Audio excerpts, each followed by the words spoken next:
चांगल्या प्रकारे हा व्हिडिओ पाहू शकाल. यस, सर्वांना वाटतं की माझा परिवार हा आनंदी परिवार आहे. यस, आता मी तुम्हाला आनंदी परिवाराची व्याख्या सांगणार आहे मित्रांनो. आनंदी परिवार म्हणजे नक्की काय? मित्रांनो, जशी एक इमारत असते तसंच आनंदी परिवाराची सुद्धा एक इमारत आहे. जसं इमारतीचा एक पाया आहे, 4 भिंती आहेत आणि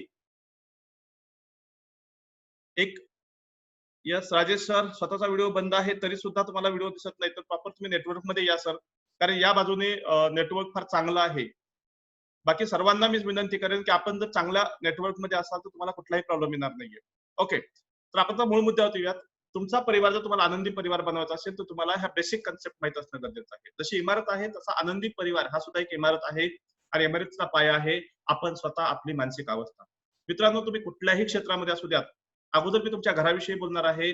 तुम्ही तुमच्या घरामध्ये कुणीही असू द्यात, आई वडील आजी आजोबा मुलगा मुलगी कुणीही असू द्यात, तुम्ही तुमच्या घराचा पाया आहात आणि जर पाया मजबूत असेल तरच आपण चांगली इमारत उभी करू शकतो. त्यामुळे मी अगोदर या ठिकाणी सांगणार आहे, या लॉकडाऊनच्या काळामध्ये जर तुमचा बिझनेस वाढवायचा असेल, पुढे घेऊन जायचा असेल, तर सर्वात अगोदर तुम्हाला तुमची मानसिकता फार चांगली ठेवावी लागणार आहे.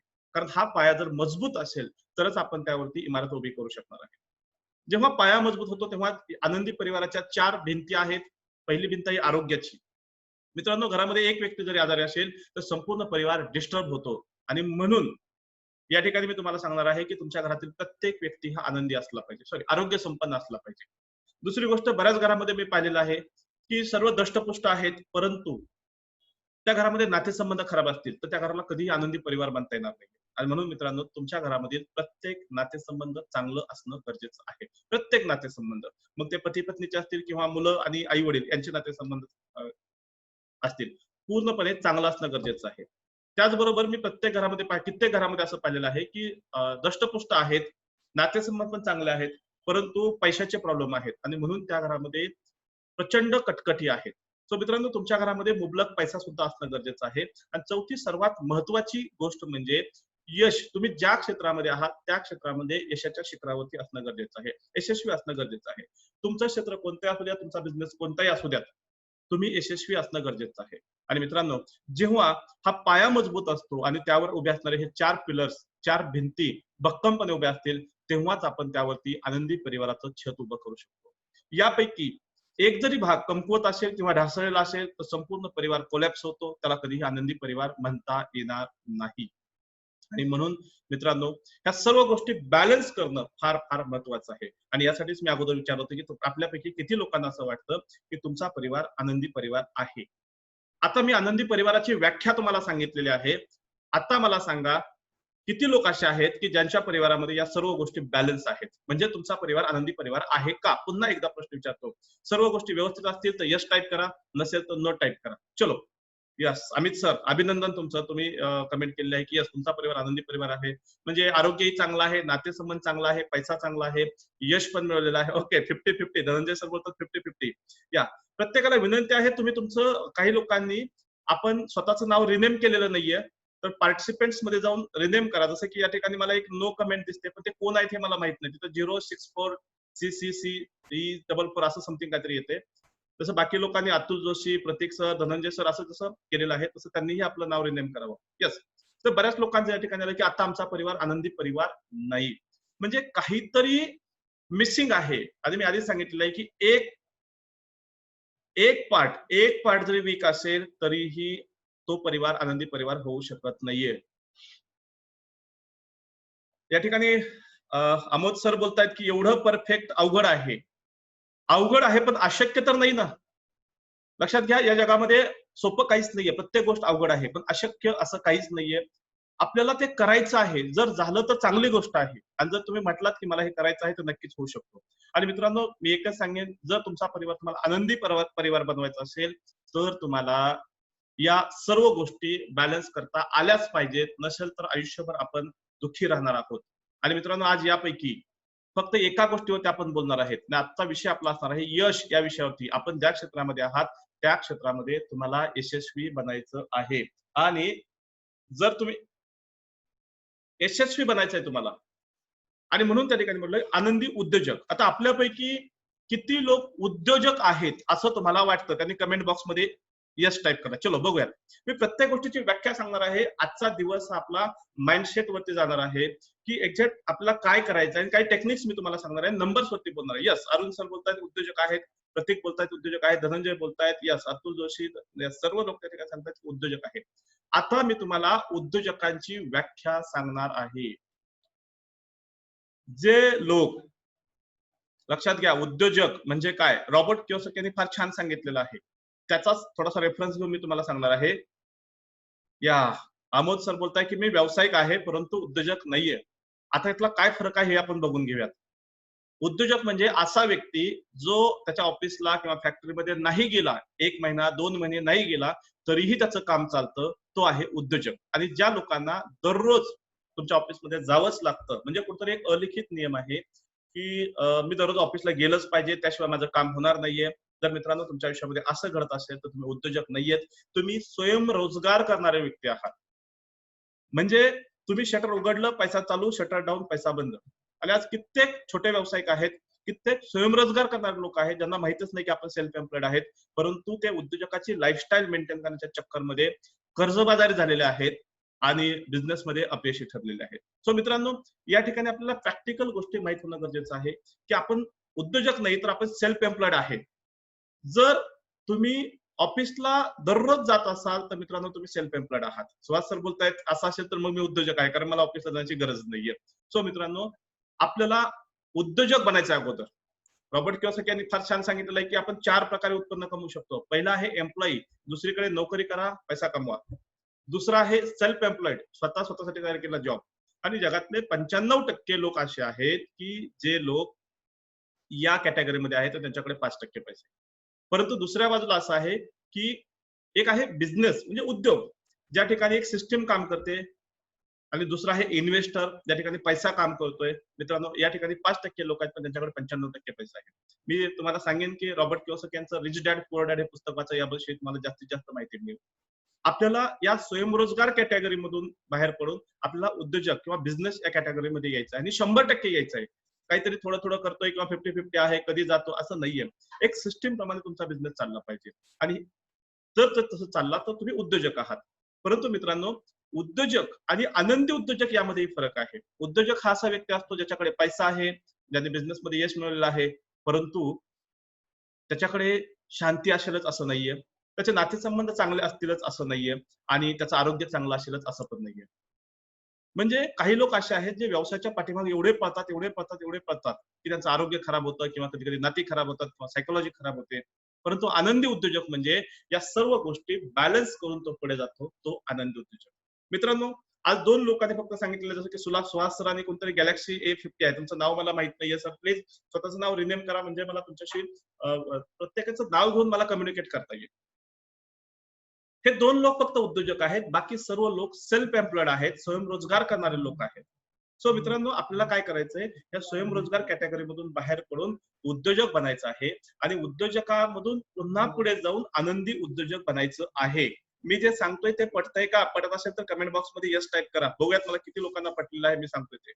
आज यस, अमित सरांना पटलेलं आहे. आज तुम्ही स्वयंरोजगार करणारे लोक आहात. आणि पुढचे 3 दिवस आपल्याला शांत डोक्याने ऍक्सेप्ट करा की काहीतरी आहे, काहीतरी चुकतंय, आणि ते चुकतं जे आहे ते आपल्याला पुढे, यस, सुहास सर, या आपल्याला स्वयंरोजगारामधून बाहेर पडून उद्योजक आणि उद्योजकामधून बाहेर पडून त्या ठिकाणी आनंदी उद्योजक बनायचं आहे, आणि तरच आपल्या आयुष्याचं काहीतरी सार्थक आहे. कित्येक लोक मी पाहिले, जे लोक 35, 40, 45 पर्यंत एवढे पळतात आणि एवढा ट्रेस असतो त्यांच्या पाठीमागे की अक्षरशः तिथून पुढे आयुष्यभर त्यांनी जो काय हा पैसा कमवलेला आहे तो त्यांना आरोग्यासाठी खर्च करावा लागतो. आणि म्हणून मित्रांनो, मी सांगेन तुम्हाला, आत्तापासून तुम्ही सर्वांनी स्वतःला बॅलन्स करण्याचं काम करायचंय, जेणेकरून शेवटच्या क्षणापर्यंत तुम्ही आनंदाने जगू शकाल. सो चला पुढे जाऊयात आपण. आता सर्वांचं टार्गेट सेट झालेलं आहे की आपल्याला आनंदी उद्योजक बनायचं आहे. आता पुढे जाऊयात आपण. बरेचसे व्यवसाय बंद पडत आहेत, कारण आपला आजचा विषयच आहे की कोरोनामध्ये व्यवसाय वृद्धी. या कोरोनाच्या काळामध्ये आपण कशा प्रकारे पुढे जायचं, कशा प्रकारे पैसा कमवायचा. व्यवसाय बंद पडण्याचं महत्वाचं कारण कोणकोणतं आहे, किंवा बरेचसे व्यवसाय आज अडचणीमध्ये आलेले आहेत, बरेचशे अडचणीत आलेले आहेत. सो हे बंद पडण्याची कारण कोणकोणते आहेत? कोरोना हा एक फॅक्टर आहे, परंतु बऱ्याच ठिकाणी वेगवेगळे व्यवसाय वेगवेगळ्या कारणाने बंद पडतात आणि त्यापैकी ही 7 महत्वाची कारणं म्हणजे पहिलं कारण आहे चुकीचा व्यवसाय निवडणं. त्याच्याविषयी मी तुम्हाला तर पुढे सांगणारच आहे, पण आज मी थोडक्यात सांगेन, की बऱ्याच वेळेस आपण अशा व्यवसायामध्ये असतो, की ज्या व्यवसायासाठी आपण बनलेलोच नाहीये. आणि जर अशा व्यवसायामध्ये तुम्ही गेलात तर मित्रांनो 100% तुमचा व्यवसाय हा बंद होणार आहे. दुसरं कारण आहे चुकीच्या ग्राहकासोबत व्यवसाय करणं. कधी-कधी आपण असा विचार करतो, की जेवढे लोक आपल्या समोर येतील, ते सर्व लोक आपले कस्टमर आहेत आणि आपण त्यांना सर्व्हिस देण्याचा विचार करतो. परंतु मित्रांनो होतं असं, कधी-कधी आपल्याला प्रचंड पश्चाताप होतो. एखाद्या व्यक्तीकडून तुम्ही पैसे घेतले असतात, त्याला सर्व्हिस देत असतात आणि तो व्यक्ती ज्या प्रकारे तुमच्याकडून डिमांड करत असतो किंवा ज्या प्रकारे तो किरकिर करत असतो, त्यावरून तुम्हाला असं कधीतरी वाटू शकतं, की अरे कुठून बुद्धी सुचली आणि या माणसाकडून पैसे घेतले आणि प्रचंड इरिटेट होता तुम्ही. तर हे सुद्धा कारण आहे. बऱ्याचशा लोकांच्या जीवनामध्ये हे अनुभवलेलं असेल. आपल्यापैकी जर असं कोणाला अनुभव आलेला असेल, की एखाद्या कस्टमरला तुम्ही कस्टमर सोबत डील करत आहात, त्याच्याकडून पैसा घेतलेला आहे आणि अशी अवस्था आली, की अक्षरशः तुम्ही वैतागलेले आहात. की कुठून बुद्धी सुचली आणि या माणसाकडून पैसा घेतला, या माणसावर डील केली असं वाटलं. असं जर कोणी असेल तर कमेंट बॉक्समध्ये यस टाइप करा. मला बघू द्यात असे किती लोक आहेत ज्यांना मी दुःखी आत्मे म्हणतो किंवा उद्योजकामध्ये प्रचंड वैतागलेले लोक म्हणतो. तेव्हा कोणी आहे का असं कमेंट बॉक्समध्ये की ज्यांना असा चुकीचा ग्राहक भेटला की ज्याच्यासोबत आपण खरंच डील करायला नको होती. या त्यानंतर आहे चुकीच्या वस्तू किंवा सेवा निवडणं. बऱ्याच वेळेस आपण अशा वस्तूमध्ये अडकलेलो असतो ज्याला आपण आउटडेटेड प्रोडक्ट म्हणतो. जसं की आजच्या काळामध्ये जर आपण कॉइन बॉक्स घेऊन जर बिझनेस करायला लागलो तर मित्रांनो नक्कीच तो चुकीचा व्यवसाय असणार आहे. त्या ठिकाणी कमेंट आहे की मी पैसे घ्यायलाच घाबरतो. अमोद सर अजिबात घाबरायचं नाहीये. बिझनेस आहे, बिझनेस आपण काय सोशल वर्क करण्यासाठी करत नाहीये, पैसा कमवण्यासाठीच करतो. आपल्या इच्छेशी प्रामाणिक राहायचं, पैसा घ्यायचा आणि ऍडव्हान्स मध्ये घ्यायचा. जर ऍडव्हान्स मध्ये पैसा घेत असाल तर तुम्ही यशस्वी उद्योजक आहात मित्रांनो. त्यामुळे ऍडव्हान्स मध्ये पैसा घ्यायचा, अजिबात घाबरायचं नाहीये. येस. चौथं कारण आहे अंमलबजावणीचा अभाव. बरेचसे लोक असे असतात की जे लोक प्लॅनिंग तर भरपूर करतात पण एक्झिक्युशन होत नाहीये. काहीतरी होतं. दररोज त्या ठिकाणी टू डू लिस्ट बनवली जाते. उद्या काय करायचं, उद्या काय करायचं, पण ते एक्झिक्यूट होत नाहीये. काही लोकांकडे तर अगदी पुढे वर्षभर काय करायचं, 5 वर्ष काय करायचं याचे प्लॅन ठरलेले असतात. पण आज काय करायचं ह्याच्यावर सुद्धा ते लोक काम करत नाहीत. सो हे चौथं एक कारण आहे. 5वं कारण आहे कामगारांची समस्या. बऱ्याचशा बिझनेसमध्ये असंच असतं. बऱ्याचशा व्यवसायामध्ये अशा गोष्टी घडतात, की कामगार येतात, त्यांना तुम्ही काम सांगता, मग काम करत नाहीत किंवा कामचुकारपणा करतात. काही ठिकाणी कामगार चोरी करतात. मग 4, 5, 6 महिने थांबल्यानंतर तुम्हाला असं वाटतं, की अरे विनाकारण मी यांना पगार देतो आणि मग तिथून पुढे आपण त्यांना कामावरून काढतो. ठीक आहे, तो कामावरून निघून गेला, परंतु मित्रांनो 5 महिने त्या व्यक्तीने बसून पगार घेतले म्हणजे तुमच्या तुमच्या अकाउंटमधून असणारे पैसे गेलेले आहेत. सो आपल्याला हायरिंग कशाप्रकारे करायची, फायरिंग कशाप्रकारे करायची हे सुद्धा माहीत असणं गरजेचं आहे. आणि त्यानंतर आहे बरेचसे लोक असे आहेत की ज्यांच्यामध्ये हा 6वा प्रॉब्लेम आहे, वाढलेला व्यवसाय सांभाळता येत नाही. कित्येक लोकांजवळ एक स्टोरी असते. 5 वर्षापूर्वी आम्ही पण एकेकाळी आमच्या बिझनेस मधले लिजंड होतो, आमच्या बिझनेस मधले आम्ही राजे होतो. अशा बऱ्याचशा स्टोरी सांगतात, की 5 वर्षापूर्वी आमचं एकदम चांगलं चाललं होतं. बिझनेस सुरू केला, पहिले 3 वर्ष आम्ही यशाच्या शिखरावरती होतो. परंतु अचानक काहीतरी झालं आणि सर्व बिझनेस बंद झाला किंवा बिझनेस खाली आला. जसं की एक विजय मल्ल्याकडे एक स्टोरी आहे, नीरव मोदीकडे एक स्टोरी आहे. तशा प्रकारे आपल्याकडे सुद्धा एखादी स्टोरी असू शकते. आपल्यापैकी काही लोक असे असू शकतात, की ज्यांना हा अनुभव आलेला आहे. व्यवसाय सुरू केला, पहिले 3 वर्ष अगदी व्यवस्थित चालला आणि तिथून पुढे पुन्हा खाली, खाली, खाली येत गेला. तर असे काही लोक असू शकतात. आणि 7वं कारण आहे आवश्यक ग्राहक न मिळणं. वाटलं होतं, की एका दिवसामध्ये एवढे ग्राहक यायला पाहिजेत, परंतु ते ग्राहक आलेले नाहीत आणि त्यामुळे व्यवसाय बंद करावे लागले किंवा व्यवसाय अडचणीमध्ये आलेले आहेत. मित्रांनो, या 7 पैकी कुठलं ना कुठलं कारण प्रत्येकाच्या आयुष्यामध्ये असतंच. मला तुम्हाला विचारायचं आहे, की या 7 पैकी कोणतं कारण आहे, ज्यामुळे सध्याच्या काळामध्ये तुमच्या बिझनेसमध्ये प्रॉब्लेम आहेत किंवा कुठला रिझन आहे ज्याला तुम्ही फेस करत आहात? प्लीज कमेंट बॉक्समध्ये तो नंबर फक्त टाइप करायचा आहे. 1 ते 7 मध्ये तुम्हाला कोणतं कारण आहे, ज्या कारणामुळे तुमच्या बिझनेसमध्ये प्रॉब्लेम आहे? क्विक चलो फास्ट. या अमोद सर बोलतात आवश्यक ग्राहक न मिळणं. येस. आणखीन अरुण सर बोलताय आवश्यक ग्राहक न मिळणं. येस. सीमा मॅम पण बोलतायत आवश्यक ग्राहक न मिळणं. हा, छान. पुढे 3च लोक आहेत का? बाकीचे कुठे गेले? हा, 4 नंबर. येस. प्रतीक सर बोलतायत अंमलबजावणीचा अभाव. राजेश सर बोलतायत आवश्यक ग्राहक न मिळणं. धनंजय बोलतायत 3 चुकीची वस्तू किंवा सेवा निवडणं आणि प्रतीक सर बोलतायत आवश्यक ग्राहक न मिळणं. बरेच वेगवेगळे कारण प्रत्येकाने वेगवेगळे कारण सांगितले आहेत. नरेश बोलतायत की 4 आणि परत अमोद बोलतायत की 4 सुद्धा आहे अंमलबजावणीचा अभाव. जर अंमलबजावणीचा अभाव असेल तर सर्वात महत्वाचं कारण असतं आपल्या स्वतःवरती आपण काम करत नाहीये. आणि पुन्हा अतुल सर बोलतायत 7 नंबर, दमयंती फाटे बोलतायत की 7 नंबर. म्हणजे 4 आणि 7 आवश्यक ग्राहक मिळत नाहीत, अंमलबजावणीचा अभाव.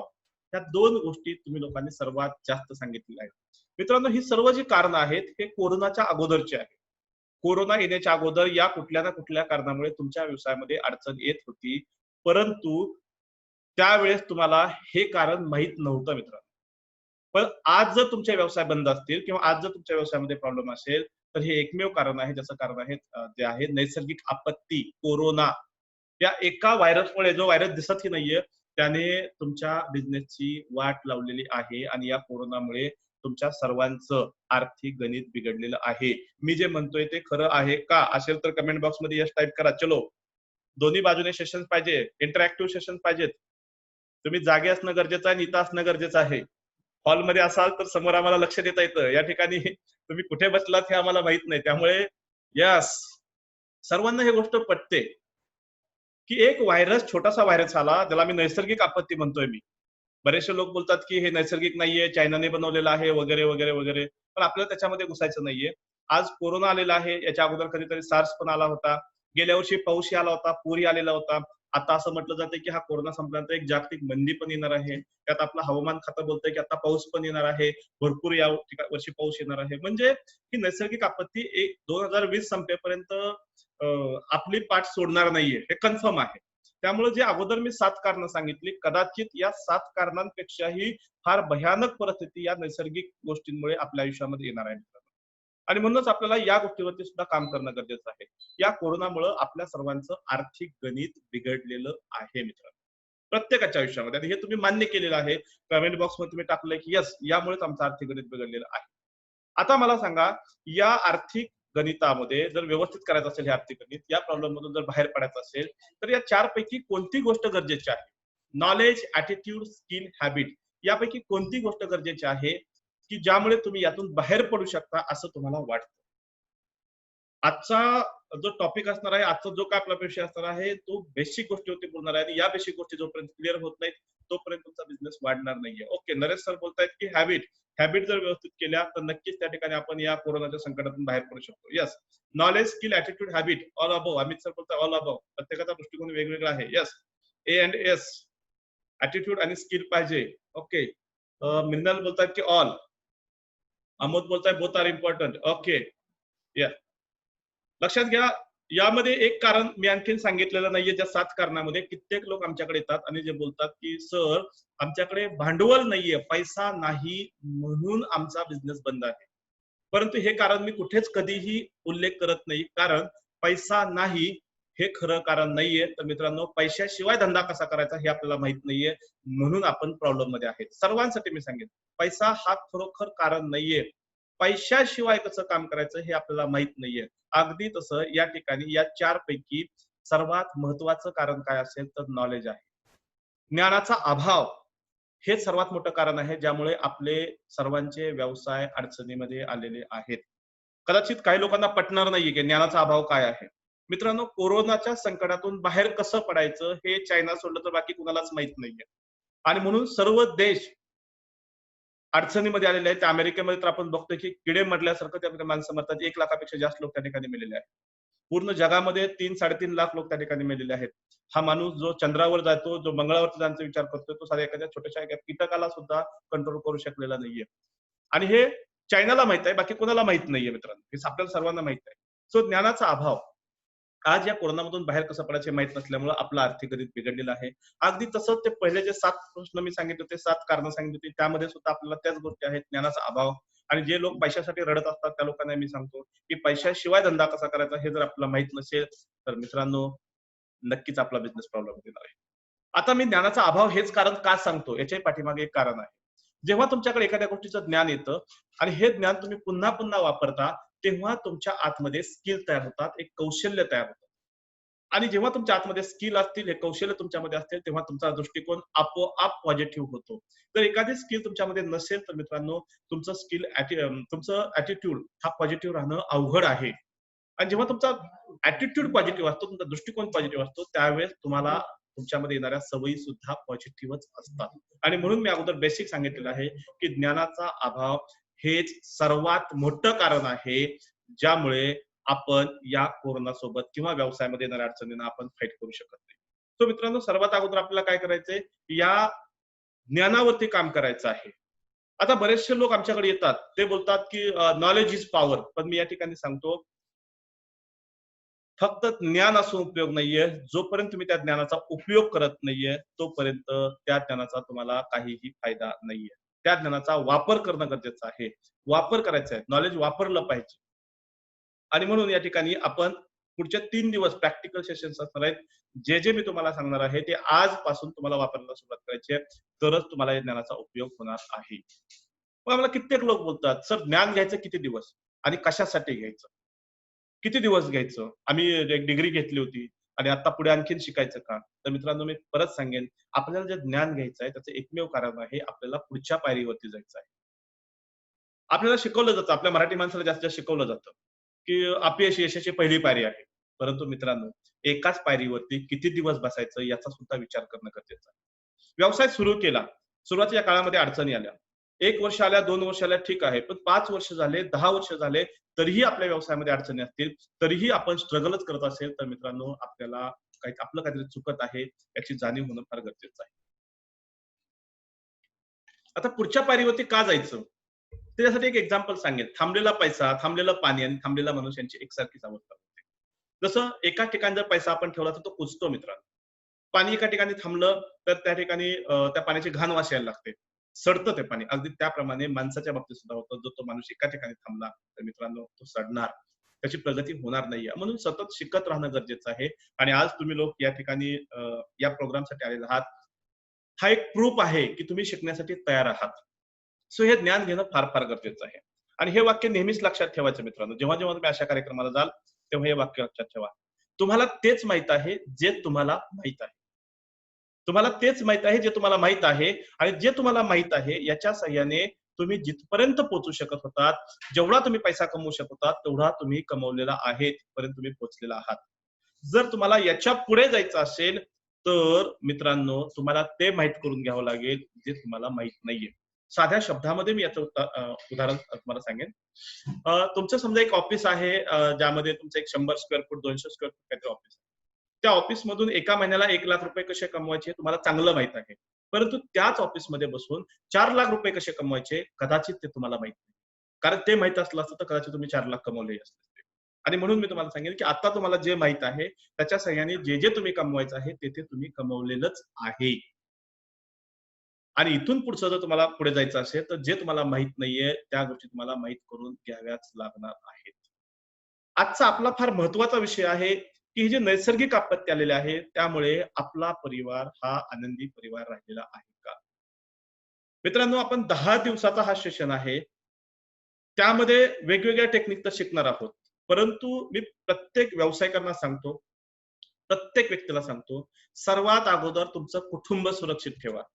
जर तुमचं कुटुंब सुरक्षित असेल, तरच तुम्ही पुढे जाऊ शकता आणि त्यानंतर तुमच्या व्यवसायाकडे तुम्हाला लक्ष द्यायचं. त्यामुळे आज या ठिकाणी आनंदी उद्योजक बनवताना मी सर्वात अगोदर तुमच्या आनंदी परिवाराविषयी माहिती सांगणार आहे. परिवाराच्या प्रत्येक गोष्टीविषयी बोलणार आहे आणि त्यानंतर मग आपण पुढे जाणार आहोत. कित्येक व्यावसायिक मी पाहिलेले आहेत, जे आमच्याकडे येतात आणि आम्हाला बोलतात, की "सर, काय करायचं? घरातून निघालो होतो, बायकोने किरकिर केली, मुलांनी काहीतरी असं बोलला, तसा बोलला, त्यामुळे व्यवसायाच्या ठिकाणी मी डिस्टर्ब झालेलो होतो." असं का होतं? कारण ती ती तुमची फॅमिली जर सुरक्षित नसेल, त्या फॅमिलीचे प्रॉब्लेम जर सॉल्व्ह झालेले नसतील, तर मित्रांनो, तुमच्या बिझनेसमध्ये तुम्ही तेच प्रॉब्लेम घेऊन जाता आणि तिथे व्यवस्थित काम करू शकत नाही. आणि म्हणून तो बेस पक्का करणं गरजेचं आहे, चांगला करणं गरजेचं आहे. आणि यासाठी तुम्ही तुमची फॅमिली, तुमचं कुटुंब अगोदर सुरक्षित ठेवणं फार फार गरजेचं आहे. आता मी तुम्हाला सर्वांना प्रश्न विचारणार आहे, की सध्याच्या काळामध्ये खरंच तुमचं कुटुंब सुरक्षित आहे का? कमेंट बॉक्समध्ये मला येस किंवा नो असं आन्सर पाहिजे. कुठली गोष्ट मी हवेमध्ये बोलणार नाहीये. जे आहे ते प्रॅक्टिकल बोलणार आहे. खरंच तुमचं कुटुंब सुरक्षित आहे का? या yes, no, no. Amit sir बोलताय येस. बाकीचं अमोद सर बोलताय होय. या Naresh yes. Arun no. Subhash sir बोलतायत की येस. प्रत्येकाचे व्ह्यूज वेगवेगळे आहेत. आता सर्वात महत्त्वाचा मुद्दा आहे, की तुमच्या सर्वांचं कुटुंब सुरक्षित आहे असं काही लोकांनी सांगितलेलं आहे. कदाचित ते सुरक्षितपणा तुम्ही शारीरिकदृष्ट्या बोलत असाल, की कोरोना सुरू आहे त्यामुळे आम्ही बाहेर जात नाहीये, बाहेर जात नाही त्यामुळं आमच्या फॅमिलीमध्ये सर्व लोक अगदी व्यवस्थित आहेत, कुणालाही त्या ठिकाणी कुठलं इन्फेक्शन झालेलं नाहीये. पण मी या ठिकाणी शारीरिकदृष्ट्या बोलत नाहीये, तर आर्थिकदृष्ट्या कुटुंब सुरक्षित आहे का? आता हे आर्थिकदृष्ट्या सुरक्षित असणं म्हणजे काय याविषयी मी पुढे बोलणारच आहे. शारीरिकदृष्ट्या असेल त्यामुळे तुम्ही क्विक सांगितलं की आम्ही बाहेर जात नाही त्यामुळे आमचं कुटुंब सुरक्षित आहे, अगदी व्यवस्थित चाललेलं आहे, आमच्या घरामध्ये कोणी येत नाहीये त्यामुळे आमची फॅमिली पूर्णपणे सुरक्षित आहे. पण मित्रांनो या ठिकाणी मी शारीरिकदृष्ट्या सुरक्षेबद्दल मी बोलत नाहीये, तर आर्थिकदृष्ट्या तुमचं कुटुंब सुरक्षित आहे का? आता आर्थिकदृष्ट्या सुरक्षित म्हणजे काय? मित्रांनो आपला भारत देश आहे, भारत देशामध्ये वेगवेगळ्या जाती आहेत, परंतु मी ह्या 4 जाती मानतो. पहिली जात आहे गरीब, दुसरी मध्यमवर्ग, तिसरी श्रीमंत आणि चौथी आहे अतिश्रीमंत. बाकी इतर कुठल्याही गोष्टीविषयी मी या ठिकाणी बोलत नाही. मला एकच माहित आहे, मानवता एवढी एकमेव जात आहे, मानवजात. येस. सो या ठिकाणी या 4ही जातीविषयी मी बोलणार आहे. गरीब, मध्यमवर्ग, श्रीमंत, अतिश्रीमंत. मित्रांनो तुम्हाला प्रश्न आहे, यापैकी तुम्ही कोणत्या जातीमध्ये आहात? गरीब, मध्यमवर्ग, श्रीमंत, अतिश्रीमंत. प्रत्येक गोष्ट आपण प्रॅक्टिकली बोलतोय. पुढच्या 10 दिवसामध्ये आपल्याला आपला बिझनेस 4 पट वाढवायचा आहे.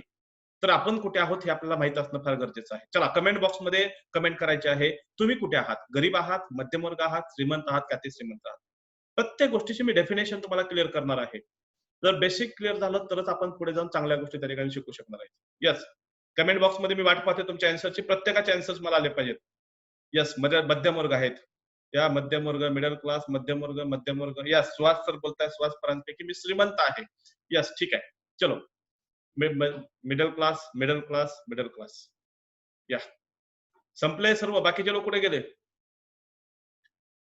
या मध्यमवर्ग. सीमा मॅम बोलतायत मध्यमवर्ग. अरुण सर बोलतायत की मध्यमवर्ग या ठिकाणी आहे. प्रश्न हा आहे की मध्यमवर्ग म्हणजे काय? हे अगोदर समजणं फार गरजेचं आहे. कारण आज आपण प्रत्येक ठिकाणी बोलतो आम्ही middle class family, middle class family. तर मित्रांनो मध्यम वर्गाची मी व्याख्या सांगणार आहे. आतापर्यंत मी 2 प्रश्न विचारले होते, हा तिसरा प्रश्न आहे. पहिला प्रश्न होता तुमचा परिवार आनंदी परिवार आहे का? तुम्ही लोकांनी होय म्हटलात. तर जेव्हा मी आनंदी परिवाराची व्याख्या सांगितली तेव्हा मॅक्सिमम लोकांनी सांगितलं की सर काहीतरी कमी आहे. दुसरा प्रश्न विचारला तुम्ही उद्योजक आहात का? तुम्ही लोकांनी यस म्हटलात. जेव्हा मी उद्योजकाची व्याख्या सांगितली तेव्हा तुम्ही सांगितलं सर आम्ही आता उद्योजक नाहीयेत, आम्ही आता सेल्फ एम्प्लॉयड आहोत. तिसरा प्रश्न मी तुम्हाला विचारतोय की तुम्ही कुठे आहात? तुम्ही लोकांनी सांगितलं मिडल क्लास, मध्यम वर्ग आहेत. आता मी सांगेल मध्यम वर्ग म्हणजे कोण? मित्रांनो मध्यम वर्ग म्हणजे तो व्यक्ती ज्या व्यक्तीचा मंथली जो खर्च आहे, समजा तुमचं घर चालण्यासाठी तुम्हाला मिनिमम एक ₹20,000 लागतात, असं आपण समजूया. तर पुढचे 6 महिने पुरेल एवढा पैसा तुमच्या सेव्हिंग अकाउंटवरती असणं गरजेचं आहे. मित्रांनो प्रॅक्टिकल बोलतोय, हवेमध्ये काही बोलत नाहीये, प्रॅक्टिकल बोलतोय. तुम्ही जर मध्यम वर्ग असाल, तर तुमच्या अकाउंटमध्ये, सेव्हिंग अकाउंटमध्ये पुढील 6 महिने पुरेल एवढा पैसा शिल्लक असणं गरजेचं आहे आणि पुढील 5 वर्ष पुरेल एवढा पैसा तुम्ही एफडी केलेली असणं आवश्यक आहे. कुठतर लिक्विडमध्ये तो इन्व्हेस्ट केलेला असणं गरजेचं आहे. ज्या लोकांच्या अकाउंटमध्ये पुढील 6 महिने पुरेल एवढा पैसा सेव्हिंग अकाउंटमध्ये आहे आणि 5 वर्ष पुरेल एवढा पैसा फिक्स्ड डिपॉझिट केला आहे, असेच लोक मध्यमवर्ग असतात. आणि जर हा पैसा त्यांच्या अकाउंटमध्ये नसेल, तर मित्रांनो आपण मध्यम वर्गामध्ये नाहीये.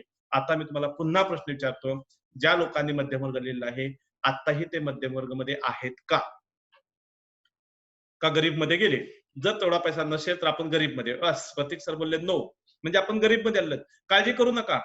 काळजी करू नका. जर तुम्ही गरीबमध्ये आलात तरी टेन्शन घेऊ नका. पुढच्या 10 दिवसामध्ये आपल्याला 4 पट पुढे जायचं आहे. येस. मॅक्सिमम लोक गरीब करत कॅटेगरीमध्ये आलेत. मॅक्सिमम लोक या गरीब कॅटेगरीमध्ये आलेले आहेत. आता आपल्याला गरीबमध्येही परत 4 प्रकार आहेत. आपण गरीब आहेत याचा अर्थ असा नाहीये, की आता आपण खाली जाणार नाहीत. एक गोष्ट आहे की गरीबाच्या खाली काहीच नाहीये. पण गरीबमध्ये आणखीन 4 प्रकार आहेत हे लक्षात घ्या. दारिद्र्य रेषेखालचा गरीब, दारिद्र्य रेषेच्या जवळचा गरीब, दारिद्र्य रेषेच्या वरचा गरीब आणि याचा सर्वात मोठा प्रूफ म्हणजे बऱ्याचशा लोकांकडे रेशन कार्ड असतं. आपण जे म्हणतो रेशन कार्ड. रेशन कार्डमध्ये पांढऱ्या रंगाचं रेशन कार्ड, केसरी रंगाचं रेशन कार्ड, पिवळ्या रंगाचं रेशन कार्ड. हा जो प्रकार आहे, हा दाखवतो त्या गरिबामध्ये असणारे प्रकार. सो मित्रांनो प्रॅक्टिकल बोलतोय, मी कुठलीही गोष्ट हवेमध्ये सांगत नाहीये. आता आपण तिथे आहोत, तिथून आपल्याला मध्यम वर्गामध्ये जायचं आणि जे मध्यम वर्ग आहेत त्यांनी श्रीमंताकडे जायचं आहे, श्रीमंत आहेत त्यांनी अतिश्रीमंत बनायचे. तर सर्वात अगोदर आपण कुठे आहोत हे माहित असणं फार गरजेचं आहे. आणि आपलं कुटुंब सुरक्षित ठेवायचं असेल तर मित्रांनो मिनिमम 6 महिने पुरेल एवढा पैसा तुमच्या सेव्हिंग अकाउंटला पाहिजे आणि 5 वर्ष पुरेल एवढा पैसा तुम्ही फिक्स डिपॉझिट केला असलाच पाहिजे, तरच तुमचं कुटुंब सुरक्षित आहे असं म्हणता येईल. येस. सो आपण आता आपल्या कुटुंबाच्या सुरक्षेविषयी बोलूयात.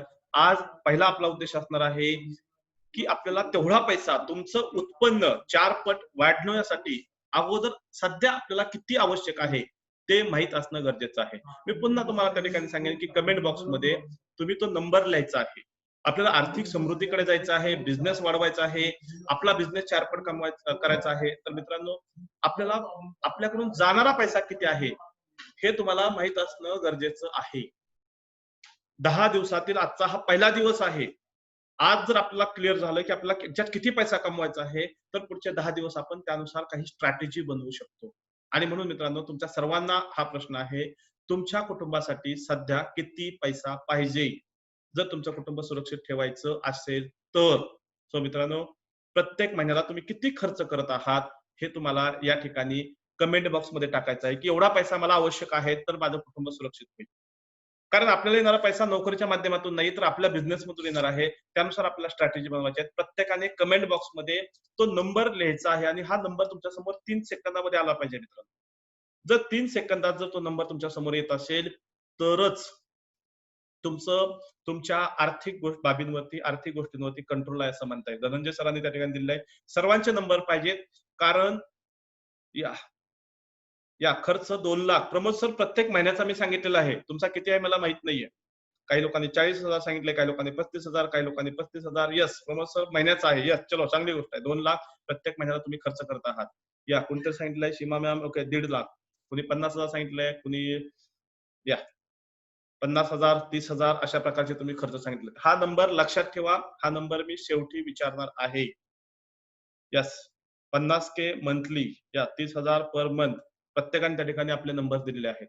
मित्रांनो, हा पैसा तुम्ही खर्च करत आहात, हा तुम्हाला माहित आहे. व्यवसाय करतो तो पैसा कमवण्यासाठी आपण व्यवसायामध्ये येत असतो. तेव्हा आपल्याकडे येणारा, आपल्याकडून जाणारा प्रत्येक पैसा, घरचा खर्च, मी बिझनेस विषयी बोलत नाहीये. आजचा जो आपला टॉपिक असणार आहे, तो आपलं कुटुंब सुरक्षित ठेवणं अगोदर असणार आहे. कुटुंब सुरक्षित ठेवणं हा आपला टॉपिक असणार आहे. कारण तुमच्या कुटुंबाचा खर्च हा तुमच्या पगारामधून होतो. पहिला प्रश्न अजून एक विचारतो मी तुम्हाला. आपल्यापैकी किती लोक असे आहेत, जे लोक आपल्या कंपनीमधून, मग तुमचं ते प्रोप्रायटर असाल तुम्ही किंवा प्रायव्हेट लिमिटेड असाल, पब्लिक लिमिटेड काही असेल, त्या कंपनीमधून प्रत्येक महिन्याच्या 1 तारखेला आपल्या पगाराचा चेक घेता असे किती लोक आहेत? जे घेतात त्यांनी यस टाइप करा, जे नाही घेत त्यांनी नो टाइप करा. या जे लोक आपल्या कंपनीमधून कुठल्याही एका तारखेला, प्रत्येक महिन्याच्या 1 तारखेला आपल्या पगाराचा चेक काढतात, असे किती लोक आहेत? या ठिकाणी एक व्यक्ती भेटले, अतुल सर फक्त भेटले, बाकी सर्व लोक नाही म्हणतात. मग तुमचा घरखर्च चालतो कसा? यस. आता ह्या सर्व गोष्टींची उत्तर तुम्हाला मिळणार आहेत. बिझनेस काय आहे, बिझनेस ऍटिट्यूड काय असतो, या गोष्टी आता तुम्हाला समजणार आहेत मित्रांनो. मी सर्वांना सांगेन, येणाऱ्या पुढच्या महिन्यापासून प्रत्येक व्यक्तीने प्रत्येक महिन्याला 1 तारखेला आपल्या पगाराचा चेक काढणं गरजेचं आहे. आता फक्त तो चेक किती काढायचा हे ठरवणं बाकी आहे. आणि व्यवसाय हा पूर्णपणे वेगळा आहे मित्रांनो. तुमचा घर खर्च हा पूर्णपणे वेगळा आहे. व्यवसाय पूर्णपणे वेगळा आहे. कुठल्याही बिझनेसमध्ये तुम्ही असाल, तुम्ही 10 बिझनेस जरी चालवत असाल, तरीही प्रत्येक बिझनेस मधून तुमच्या हक्काची पगार तुम्हाला मिळणं गरजेचं आहे. तुम्ही 2 बिझनेस चालू करता, तुमचा वेळ जात नाही म्हणून तुम्ही चालू करत नाही. दुसऱ्या बिझनेस मधून सुद्धा तुम्हाला प्रॉफिटची अपेक्षा असते. आणि बिझनेसचा प्रॉफिट हा वेगळा पार्ट आहे आणि तुमचा वैयक्तिक तुमचा जो इन्कम आहे तो पूर्णपणे वेगळा भाग आहे. जर ह्या 2 गोष्टी एक असल्या असत्या, तर मित्रांनो वेगळं सेव्हिंग अकाउंट आणि वेगळं करंट अकाउंट काढण्याची गरज भासलीच नसते.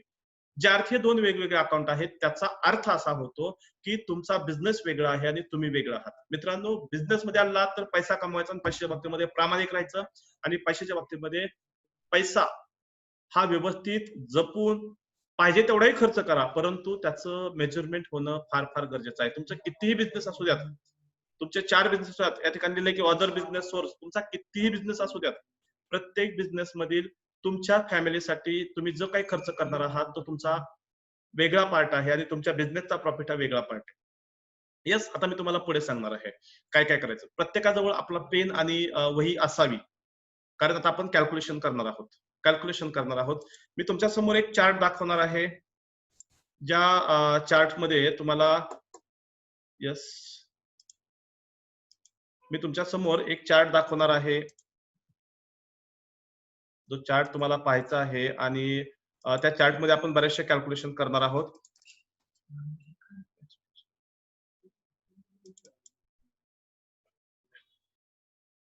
इथे तुम्हाला एक चार्ट दिसेल. सर्वांनी वही आणि पेन घेऊन तयार राहायचं आहे. रेडी?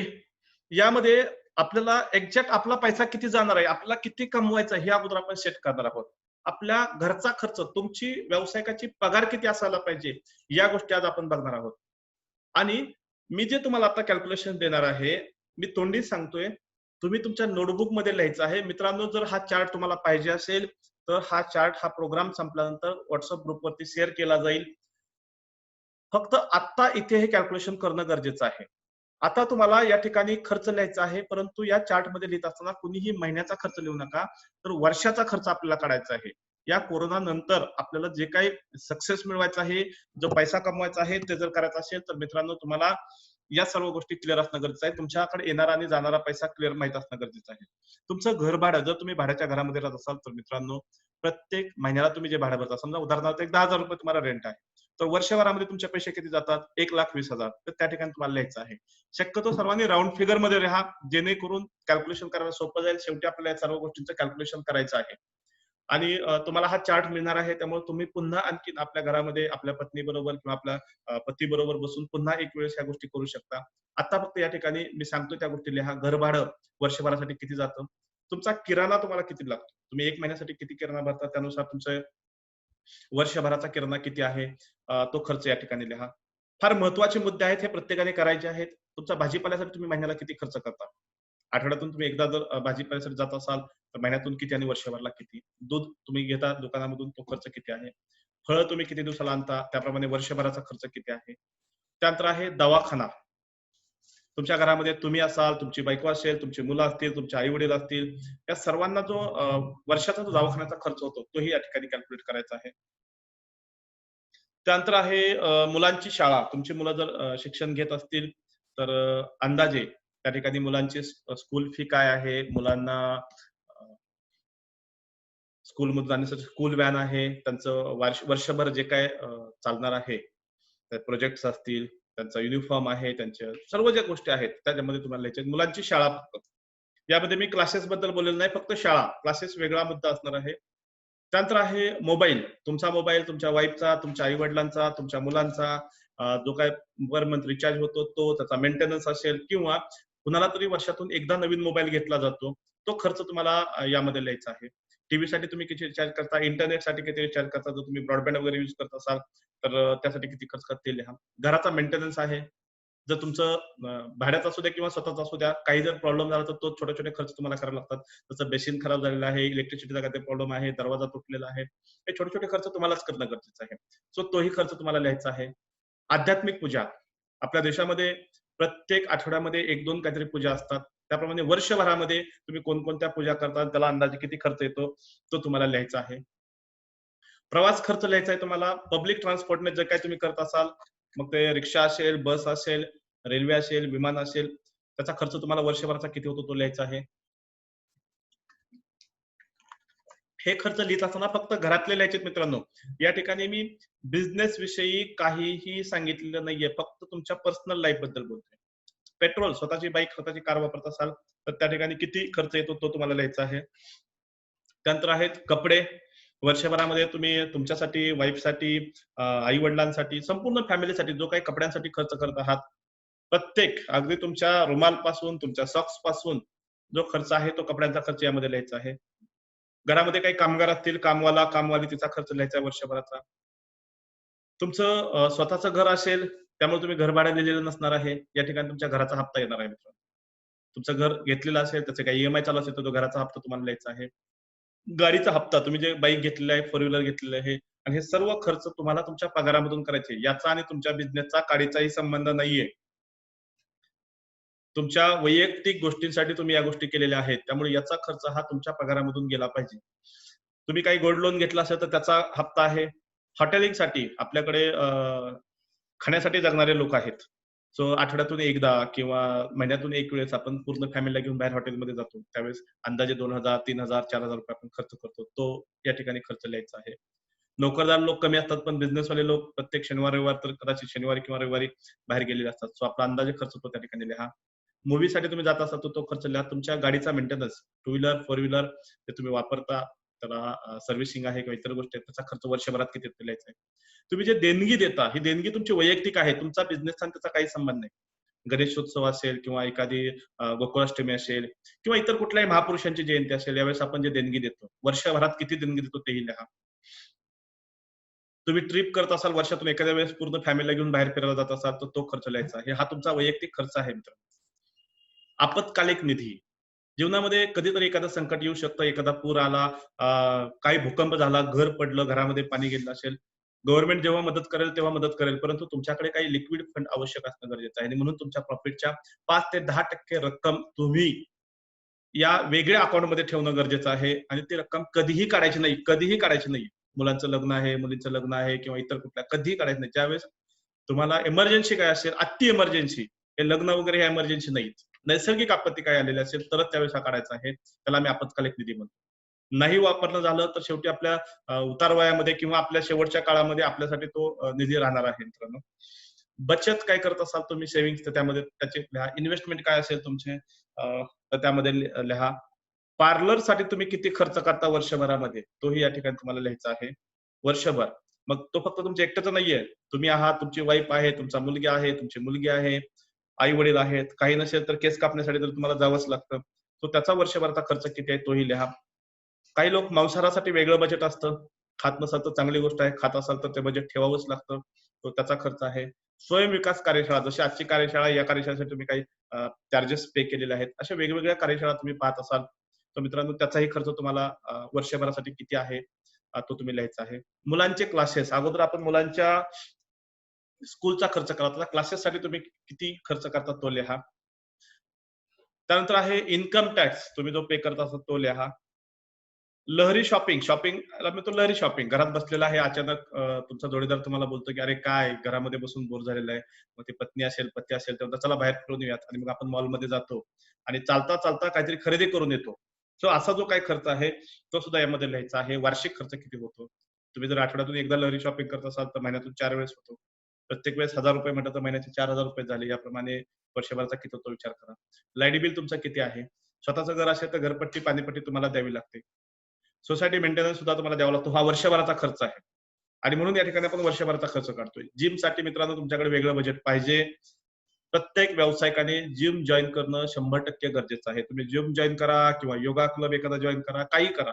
पण जर आयुष्यभर कमवलेला पैसा जर आयुष्याच्या शेवटी जर अ, आरोग्यासाठी खर्च करायचा नसेल, म्हणजे दवाखान्यासाठी जर खर्च करायचा नसेल, तर मित्रांनो तुम्ही हेल्दी राहणं गरजेचं आहे पहिल्या दिवसापासून. त्यामुळे जिमचं बजेट तुमच्याजवळ ठेवा. वाढदिवसाची पार्टी, स्वतःचा वाढदिवस, बायकोचा, मुलांचा, आई-वडिलांचा, मित्रांचा वाढदिवस आहे, नातेवाईकांचा वाढदिवस आहे, तिथे जाताना तुम्ही काहीतरी गिफ्ट घेऊन जाता. असं तुम्ही वर्षभरामध्ये जे वाढदिवस किंवा इतर काही कोणाचं लग्न असेल, त्या ठिकाणी तुम्ही जाता, त्या ठिकाणी खर्च करता, तो यामध्ये लिहायचा आहे. लॉन्ड्रीसाठी जो खर्च करता तो लिहा. पिठाची चक्की आहे, विशेष करून महिलांना हा खर्च माहीत असतो. गॅस घरामध्ये जो लागतो तो लिहायचा आहे. दररोजचा चहा, जर तुम्ही बाहेर चहा पित असाल, तर तुम्हाला किती खर्च होतो. येस. व्यसन, काही लोकांसाठी वेगळं बजेट आहे. आपलं आता इतक्या दिवस आपण दारुड्या लोकांना शिव्या घालत होतो, पण आज आपल्याला समजलं की याच लोकांवरती आपली अर्थव्यवस्था चालते. सो फार महत्वाची गोष्ट आहे. यस, व्यसन फार महत्वाचे आहे. भारतीय अर्थव्यवस्थेचा कणा आहे हे. सो तुमचं वेगळं बजेट असणं फार फार गरजेचं आहे. रिटायरमेंटसाठी काही सेव्हिंग करत असाल तर तो लिहा. इमर्जन्सी फंड अगोदर आपण कव्हर केलेला आहे. आता तुमच्या आयुष्यात काही गोल्स आहेत. तुम्हाला कुठेतरी परदेशात फिरायला जायचं आहे किंवा एखादी वेगळी कार घ्यायची आहे, वेगळा बंगलो घ्यायचा आहे काही. तर त्यासाठी काही तुम्ही पर मंथ काही वेगळी अमाउंट ठेवणार आहात, तो यामध्ये लिहा. सण आपल्याकडे फार केले जातात.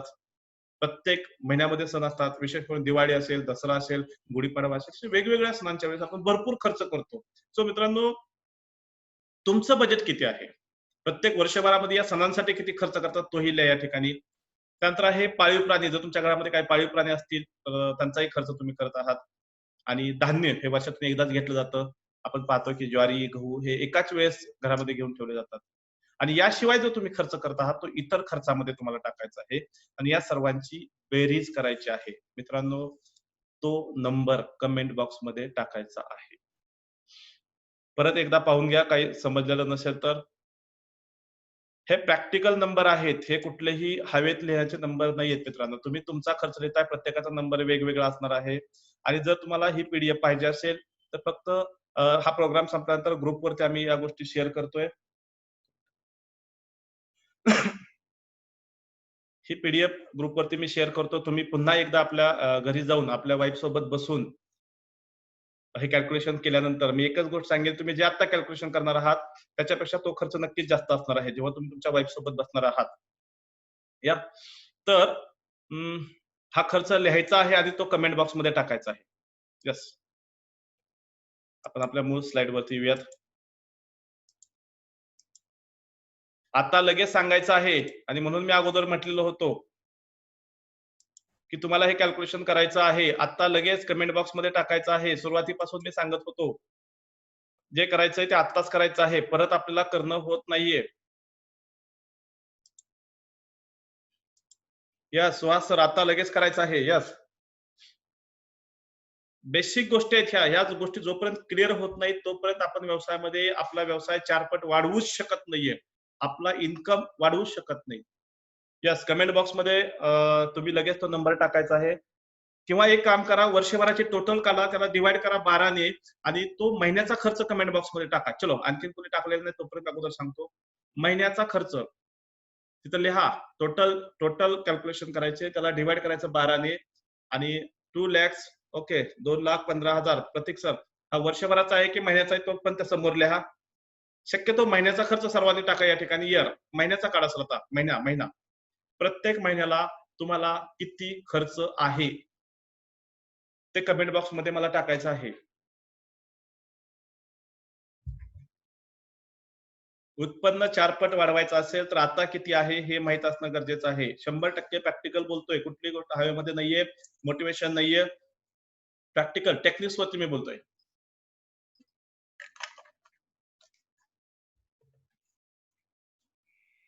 यस, चलो मी पाहतोय कमेंट बॉक्समध्ये जोपर्यंत सर्वांच्या कमेंट्स येत नाहीत तोपर्यंत पुढे जाणं योग्य ठरणार नाहीये. ओके 40,000 प्रति महिना 65,000 या. व्यावसायिकांचं कॅल्क्युलेशन फार फास्ट पाहिजे. डोक्यामध्ये कॅल्क्युलेटर असल्यासारखं फास्ट झालं पाहिजे आणि म्हणून मी सांगितलं होतं की अगोदर तुम्ही सर्वांनी राउंड फिगर मध्ये लिहा. Okay near about. Okay Pramod sir near about नकोय मला एक्झॅक्ट नंबर पाहिजे. जो नंबर आहे तो. दवाखान्यामध्ये गेल्यानंतर डॉक्टर तुमच्या गळ्याला चेक करतो आणि कधीच म्हणत नाही की अरे तुम्हाला ताप आल्यासारखी वाटते चला आपण आयसीयू मध्ये ऍडमिट करूयात. अजिबात नाहीये. त्या ठिकाणी प्रत्येक गोष्ट मोजली जाते. मेजरमेंट आहे. प्रत्येक गोष्ट मोजली जाते. नंबर्स मध्ये मोजली जाते. बिझनेस ही गोष्ट नंबर्स मध्ये सांगण्याची गोष्ट आहे मित्रांनो. जर आपल्याकडे मराठी माणूस इथंच चुकतो मित्रांनो. आपल्याला विचारलं तर बिझनेस कसा चाललाय एकदम मस्त. किती पैसा येतो? भरपूर पैसा येतो. पण ते मस्त मोजता येत नाहीये किंवा भरपूर पण मोजता येत नाहीये. या ठिकाणी तुम्हाला सांगणं गरजेचं आहे 10% बिझनेस वाढला, 30% वाढला. प्रत्येक महिन्याला मी 10,000 कमवतो, 20,000 कमवतो, 2 लाख खर्च करतो. जे असेल ते तुम्हाला नंबर्स मध्ये सांगता येईल.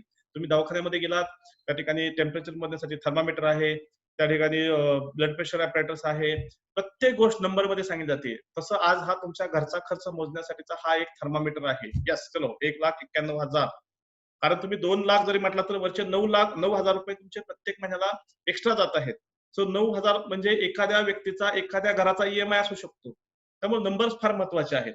यस तो सर्वांनी या ठिकाणी नंबर लिहिलेले आहेत. माझा पुढचा प्रश्न हा आहे की सुरुवातीला मी तुम्हाला प्रश्न विचारला होता तुमचा घरचा खर्च किती आहे इथं लिहिलं होतं तुमचा घर चालवण्यासाठी तुम्हाला किती पैसा लागतो तेव्हा तुम्ही एक नंबर मला लिहिला होता तो नंबर आणि हा नंबर याचं कंपॅरिझन करायचं आहे आणि आता जे तुम्ही कॅल्क्युलेशन केलेलं आहे हे कॅल्क्युलेशन आता जो नंबर आलेला आहे हा पहिल्या नंबर पेक्षा जास्त आहे की कमी आहे हे कमेंट बॉक्स मध्ये सांगायचं आहे. यस पहिला जो आता जो नंबर आलेला आहे हा पहिल्या नंबर पेक्षा जास्त आहे की आत्ताचा जास्त आहे हे सांगायचं आहे. या दोन्ही इक्वल आहे. 9,000 डिफरन्स आहे. खूप फरक आहे. खूप फरक आहे म्हणजे जास्त आहे की कमी आहे हे लक्षात घ्या अमोद सर. आता जो खर्च आहे हा जास्त आहे की कमी आहे? ओके. जास्त आहे पहिल्यापेक्षा. मॅक्सिमम लोकांच्या कमेंट्स आहेत की जास्त आहे, जास्त आहे, जास्त आहे. म्हणजे पहा येस, अतुल सर बोलतात की आत्ताचा जास्त आहे, 25,000 ने जास्त आहे. ओके. 20,000 ने सुहास सरांचा 20,000 ने वाढला. नरेश सरांचा 22,000 ने वाढलेला आहे. म्हणजे पहा आता काही लोक आहेत ज्यांचा इक्वल आहे, की तो खर्च आपल्या घरी जो होत होता तो खर्च जो तुम्ही अगोदर सांगितला होता, जो अंदाजे सांगितला होता तो आणि हा इक्वल असेल तर चांगली गोष्ट आहे. जर जास्त असेल, तर मित्रांनो काय प्रॉब्लेम आहे समजून घ्या. पहिली गोष्ट आपण असं समजत होतो, की आपल्या घरामध्ये ₹20,000 लागतात. त्यामुळे आपण मस्त शांत होतो. प्रत्येक महिन्याला ₹20,000 जातातच आपल्याला वाटत होतं. परंतु आज आपल्याला लक्षात आलं, की आपल्या घरी 20 नाही तर ₹40,000 जात होते. म्हणजे प्रत्येक महिन्याला 20,000 जास्त जात होते. याप्रमाणे विचार केला तर वर्षाचे ₹2,40,000 आपल्या बिझनेसमधून आपल्या घरामध्ये खर्च होत होते आणि दुर्दैव म्हणजे हे खर्च होत आहेत हे आपल्याला माहीत नव्हतं. कित्येक व्यवसायामध्ये हीच अवस्था आहे. पहिली गोष्ट तर आपण पगार लेखी स्वरूपामध्ये घेत नाही. आपला पैसा येतो, डायरेक्ट खिशात जातो, खिशातून कुठे खर्च होतो हे माहीत नाही. व्यवसाय वाढवायचा असेल, तुमचं उत्पन्न वाढवायचं असेल, तर या पैशावरती तुम्हाला कंट्रोल करावं लागेल मित्रांनो. तुमचा येणारा प्रत्येक पैसा हा तुमच्या बँक अकाउंटमध्ये गेला पाहिजे. जर तुमचा पैसा अकाउंटमध्ये जात नसेल, तर तुम्ही कधीही श्रीमंत होऊ शकणार नाहीत. मी असं का सांगतोय याचं सर्वात महत्त्वाचं कारण सांगेन. समजा तुमच्या खिशामध्ये ₹1,00,000 आहेत आणि हे ₹1,00,000 तुम्ही 1 वर्ष खिशामध्ये घेऊन फिरलात, तरी वर्षाच्या शेवटी याची किंमत ₹1,00,000 असणार आहे. परंतु जर हे ₹1,00,000 तुम्ही दररोज अकाउंटमध्ये टाकले, दररोज काढले, दररोज टाकले, तर मित्रांनो 1 वर्षामध्ये कमीत कमी 3 कोटी 65 लाख रुपयांचं ट्रान्झॅक्शन तुमच्या अकाउंटमध्ये दिसेल. आणि जेव्हा हे ट्रान्झॅक्शन दिसेल, तेव्हा कुठलीही बँक तुमच्या बिझनेससाठी मिनिमम 10-20 लाख रुपये लोन सहज देऊ शकेल. मित्रांनो, मी बोलतोय, हे पटतंय का? पटत असेल तर कमेंट बॉक्समध्ये येस टाइप करा. जर तुमचा पैसा अकाउंट पर्यंत पोहोचत नसेल, तुमच्या बिझनेस अकाउंटला जात नसेल, तर तुम्ही कधीही श्रीमंत होऊ शकणार नाहीये. तुमची पत तयार होणार नाहीये. आणि त्या अकाउंटमधून तुमच्या महिन्याचा चेक, तुमच्या पगाराचा चेक तुम्ही तुमच्या पर्सनल अकाउंटला येणं गरजेचं आहे, घेणं गरजेचं आहे. आता होतंय काय, आपल्या मराठी माणसांच्या बाबतीमध्ये जास्तीत जास्त चुका अशा होतात, की आलेला पैसा अकाउंटला न जाता खिशात जातो आणि खिशातून तो पैसा कुठे जातो हे कळत नाहीये. मी तुम्हाला सुरुवातीला विचारलं, पगार घेता का? तुम्ही बोललात नाहीत. मग घर खर्च कसा चालतो? आणि काही लोक म्हणतायत की आम्ही ₹20,000 त्या ठिकाणी खर्च करतो. पण जे ₹20,000 वरचे जे आहेत, आता जो एक्स्ट्रा खर्च आला किंवा 30,000 आला, 25,000 आला, हे काय आहे? मित्रांनो तुम्ही पगार घेत नाहीये, तुम्ही पगार घेत नाहीये, परंतु तुमच्या अकाउंटमध्ये, तुमच्या घरामध्ये पैसा जात असेल मित्रांनो, तर आपण आपल्याच व्यवसायामधून पैशाची चोरी करतो आहे असं म्हणावं लागेल. मित्रांनो व्यवसाय पूर्णपणे वेगळा आहे. बिझनेस बिझनेस अकाउंट पूर्णपणे वेगळं आहे आणि तुमचा पर्सनल अकाउंट पूर्णपणे वेगळं आहे मित्रांनो. तुम्ही काही लोक बोलतात की त्यावरती जीएसटी पण फिल करावा लागेल. ओके ठीक आहे. 1,00,000चे एक्झाम्पल मी सांगितलेलं आहे. तुमच्याकडे 1,00,000 तुम्ही दररोज ते खोटं ट्रान्झॅक्शन करू नका. पण ऍट जो पैसा येत आहे, तो पैसा तर अकाउंटला गेला पाहिजे. आणि भरा ना तो टॅक्स भरला तर काय फरक पडतो मी बोलतो. जेव्हा तुम्ही टॅक्स भरता, जेव्हा तुमचं त्या ठिकाणी ट्रान्झॅक्शन जास्त दिसतं, तुमचा बिझनेस चांगली पत वाढते, तेव्हा गव्हर्नमेंट पण तुम्हाला त्याच प्रमाणामध्ये पैसा देतो. जर तुम्ही टॅक्स पे करत नसाल, तर साहजिक तुमची जी आवश्यकता आहे, तेवढा पैसा तुम्हाला मिळत नाहीये. जेव्हा तुम्ही लोन करण्यासाठी जाता, जेव्हा तुम्ही जीएसटी भरत असाल, तेव्हा आपोआप त्या ठिकाणी तुमच्याकडे मिळणारा गव्हर्नमेंट तुम्हाला करणारी मदत सुद्धा तो जास्त असणार आहे. आता या विषयावरती आपण इथं नको बोलायला. आपण मूळ मुद्द्यावरती जाऊयात आपल्या. विषय भरकटायला नको आहे. मित्रांनो, तुम्ही अगोदर लिहिलं ₹20,000 आला खर्च ₹40,000 म्हणजे तुमच्या डोक्यामधील कॅल्क्युलेशन वेगळे होते, रिॲलिटी पूर्णपणे वेगळी होती. मित्रांनो लक्ष लक्ष म्हणजे फार महत्वाचा मुद्दा आहे हा. आपल्याच व्यवसायामधून आपण पगार घेत नव्हतो आणि आपण सांगायचो, की आपण पगार घेत नाहीये. परंतु नकळतपणे आपण आपल्या व्यवसायामधून चोरी करत होतो. आपण स्वतःशी खोटं बोलत होतो. आज एक गोष्ट लक्षात आली, की आपल्याला प्रत्येक महिन्याला एवढा पैसा लागणारच आहे. कित्येक लोक तर असे असतील, की ज्यांना हे कॅल्क्युलेशन केल्यानंतर शॉक बसला असेल, की "अरे, मी एवढा पैसा खर्च करतो." मित्रांनो, एवढा पैसा खर्च करता म्हणजे तुम्ही तो पैसा कमवलेला आहे. आपल्यापैकी असं कोण आहे का, की ज्यांनी ते कॅल्क्युलेशन टोटल केली, तेव्हा शॉक बसला, की "अरे, मी एवढा पैसा प्रत्येक वर्षी खर्च करतो." असं कोणी असेल तर त्यांनी कमेंट बॉक्समध्ये लिहा शॉक. बघूयात मला किती लोक आहेत, की ज्यांनी आज रिॲलिटीवरती आलेले आहेत. येस, मी एवढा खर्च करतो आणि एवढा खर्च करता म्हणजे तुम्ही तो कमवलेला आहे मित्रांनो. म्हणजे तुम्ही यशस्वी आहात. बघूयात कोणी आहे का कमेंट बॉक्स मध्ये शॉक. नसेल तर नो टाईप करा की हा हे मला माहित होतं, हे तुमच्या लक्षात येऊन जाईल. Yes, no, Pramod sir no, कारण त्यांना माहित होतं की कुठेतरी आपण तो खर्च करतोय. या शॉक, अतुल सर बोलतात मी शॉक आहे. कारण आपल्याला फॅक्ट माहित नव्हते. अतुल सर तुम्ही तो पैसा कमवलेला होता म्हणून तुम्ही तो खर्च करत होता. येस, अमित सर बोलतात शॉक. दमयंती बोलतात की येस शॉक, की एवढा पैसा खरंच त्या ठिकाणी आम्ही खर्च करत होतो हे आम्हाला माहित नाहीये. सुरुवातीला डोळे उघडणं फार गरजेचं आहे की आपण किती करतोय. धनंजय सर बोलतायत, अमोल सर बोलतायत की येस शॉक आहे. या मृणाल त्या ठिकाणी बोलतायत की शॉक आहे. म्हणजे काय आपल्याला, जर आपण या पैशावरती कंट्रोल मिळवलं किंवा हा पैसा आपल्याला माहित जरी झाला की एवढा पैसा खर्च होतो, तर आपण टार्गेट ठरवू शकतो आता आपल्याला कमवायचे किती आहे. येस, आता पहिली गोष्ट करायची, आज स्वतःला सांगायचं इथून पुढे आपण प्रत्येक महिन्याला आपल्या पगाराचा चेक घ्यायचा. आणि मित्रांनो, तुमचा घर खर्च हा तुमच्याच पगारामधून झाला पाहिजे, तुमच्याच पगारामधून, बिझनेसच्या प्रॉफिट मधून नाहीये. बिझनेसचा प्रॉफिट असतो तो बिझनेस एक्सपांड करण्यासाठी जो पैसा लागतो त्यासाठी तो प्रॉफिट वापरायचा असतो.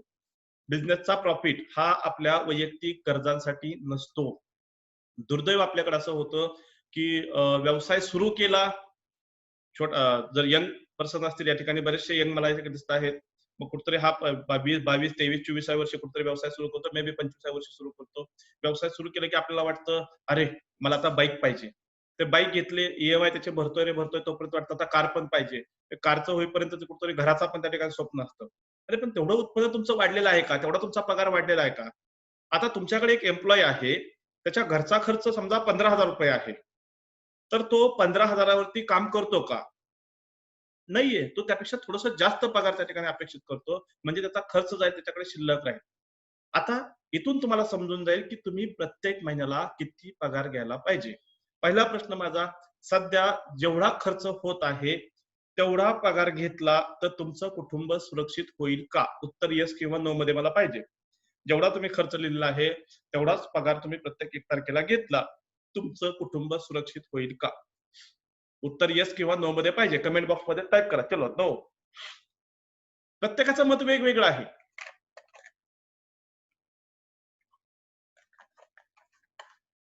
या अमोद सर बोलतात की येस तेवढा घ्यायला पाहिजे. नरेश पण बोलतात येस. बाकी बऱ्याच लोकांचं येस, सुहास, स्वप्नील, अमित सगळे येस बोलतायत. बाकी लोक बोलतायत की नो. कारण मी आधी सांगितलं की एम्प्लॉय जो आहे त्याचा घरचा खर्च ₹15,000 असेल तर तो ₹20,000 पगाराची नोकरी करतो. तो 15,000ची नोकरी करतच नाहीये. तो 15 पेक्षा जास्त पगार असणारी नोकरी करतो. येस, बरोबर आहे. आता मी असं समजतो की तुम्हाला तुमच्या खर्चाच्या 4 पट जास्त, सॉरी, तुमच्या खर्चाच्या दुप्पट तेवढा पगार दिला. तुमचा खर्च 20,000 आहे तर त्याच्या दुप्पट म्हणजे जवळपास ₹40,000 तुम्हाला पगार दिला तर तुमचं घर सुरक्षित होईल का? या, सुरक्षित होईल का? चला, असेल तर यस बोला, नसेल तर नो. दुप्पट दिलं तर तुम्ही समाधानी आहात का? किंवा सॅटिस्फाय म्हणा. चलो समाधानी, समाधानी लिहा, सॅटिस्फाय लिहा, तुम्हाला जे लिहायचे ते लिहा किंवा यस लिहा. तुम्हाला जे सोपं वाटेल ते लिहा. सॅटिस्फाय पूर्ण लिहायचं नसेल तर फक्त यस, फक्त यस एवढं एक वाक्य लिहिलं चालेल. नक्कीच, नक्कीच. या सुहास सर, सुहास मला वाटतं पक्के बिझनेस माइंडेड आहेत. ते अजून समाधानी नाहीयेत, त्यांना भरपूर पैसा मिळवायचा आहे. बाकी सर्व लोक समाधानी झाले. सर्व लोक म्हणतायत की जर आमचा जो खर्च आहे त्याच्या दुप्पट पगार जर आम्हाला भेटला तर आम्ही समाधानी झालेलो आहोत, असं प्रत्येकाचं मत आलं आहे. एकमेव आपल्या समोर आहेत सुहास परांजपे जे सांगतायत नाहीये, मी समाधानी नाहीये. बाकीचे लोक म्हणतील अरे किती हवरट माणूस आहे, दुप्पट पैसा दिला तरी सुद्धा हा सॅटिस्फाय होत नाहीये. पण मित्रांनो, मी या ठिकाणी एकच वाक्य बोलेल, पक्के बिझनेस माइंडेड व्यक्ती जर कोण असतील तर ते सुहास परांजपे आहेत. त्यांना बिझनेस समजलेला आहे, बाकी तुम्हा लोकांना आणखीन बिझनेस समजलेला नाहीये असं मी म्हणेल. मी सांगेन तुम्हाला या ठिकाणी.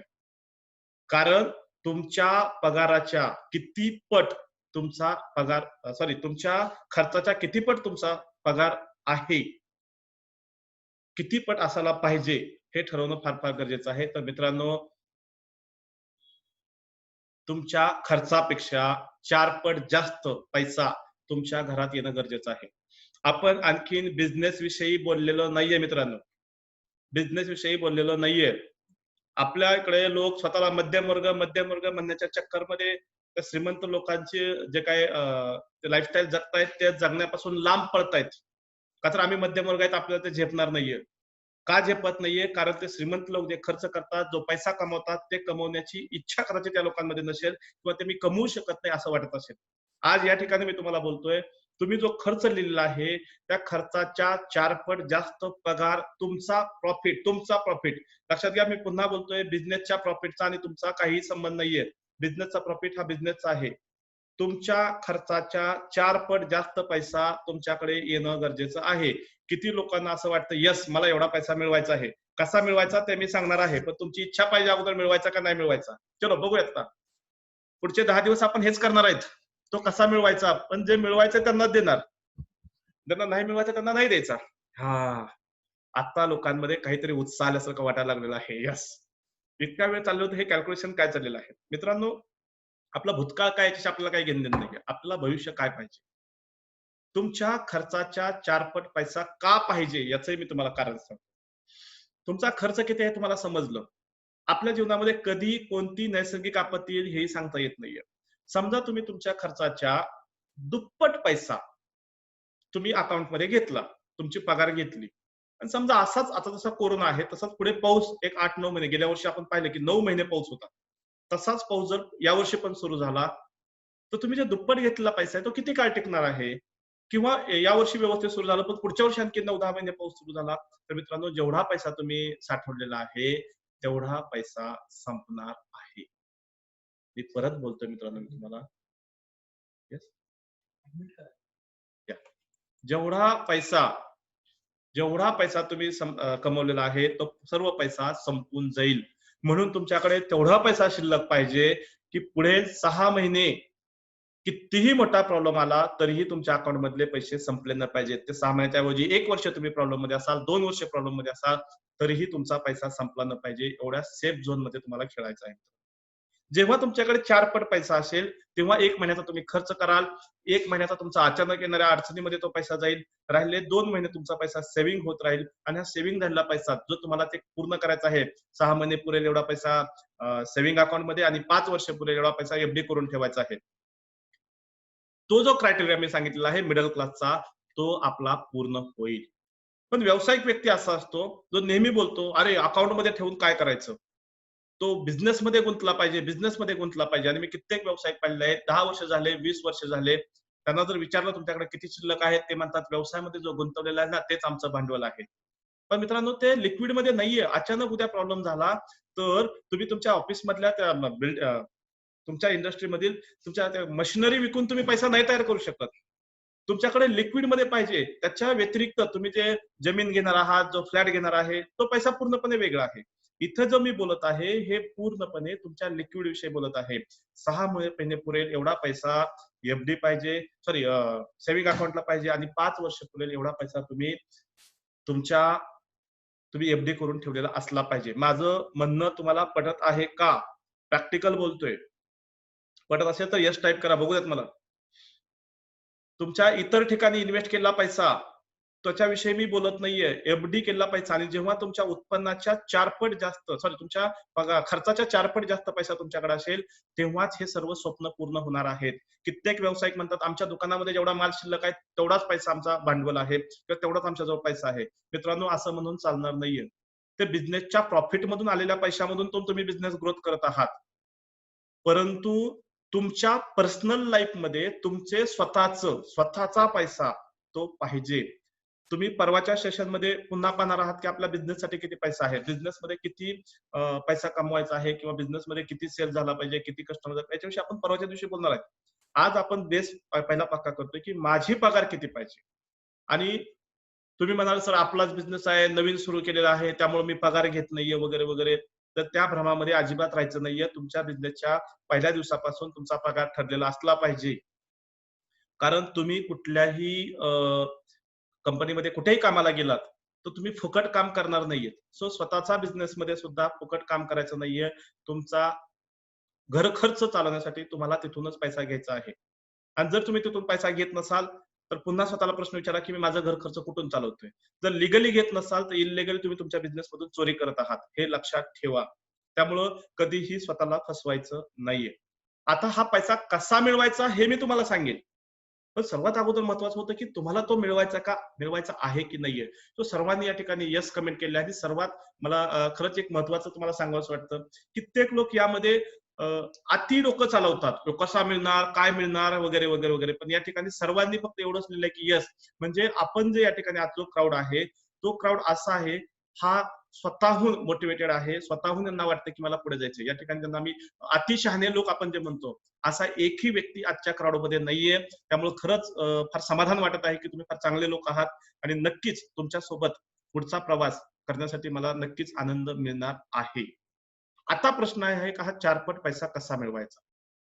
पण त्या अगोदर मी तुम्हाला सांगेन, कोरोनामुळे आपल्याला बऱ्याचशा गोष्टी समजलेल्या आहेत. लॉकडाऊनच्या काळामध्ये गरजेचं काय आणि अनावश्यक काय हे फार चांगल्या प्रकारे आपल्याला समजलेलं आहे. मित्रांनो, जे तुम्ही लिहिलेलं आहे ना, ते हा प्रोग्राम संपल्यानंतर पुन्हा एकदा घेऊन बसा. तुमच्या वाईफला सोबत घ्या, तुमच्या मुलांना सोबत घ्या. जर तुमच्याकडे खरंच आर्थिक टंचाई असेल, तुम्हाला गरीबमधून मध्यमवर्गाकडे जायचं असेल, मध्यमवर्गातून श्रीमंतकडे जायचं असेल, तर यापैकी असा कोणता खर्च आहे, जो अनवॉन्टेड आहे, जो खर्च आत्ता आपण तात्पुरत्या स्वरूपामध्ये कमी करू शकतो, याचा विचार करा मित्रांनो.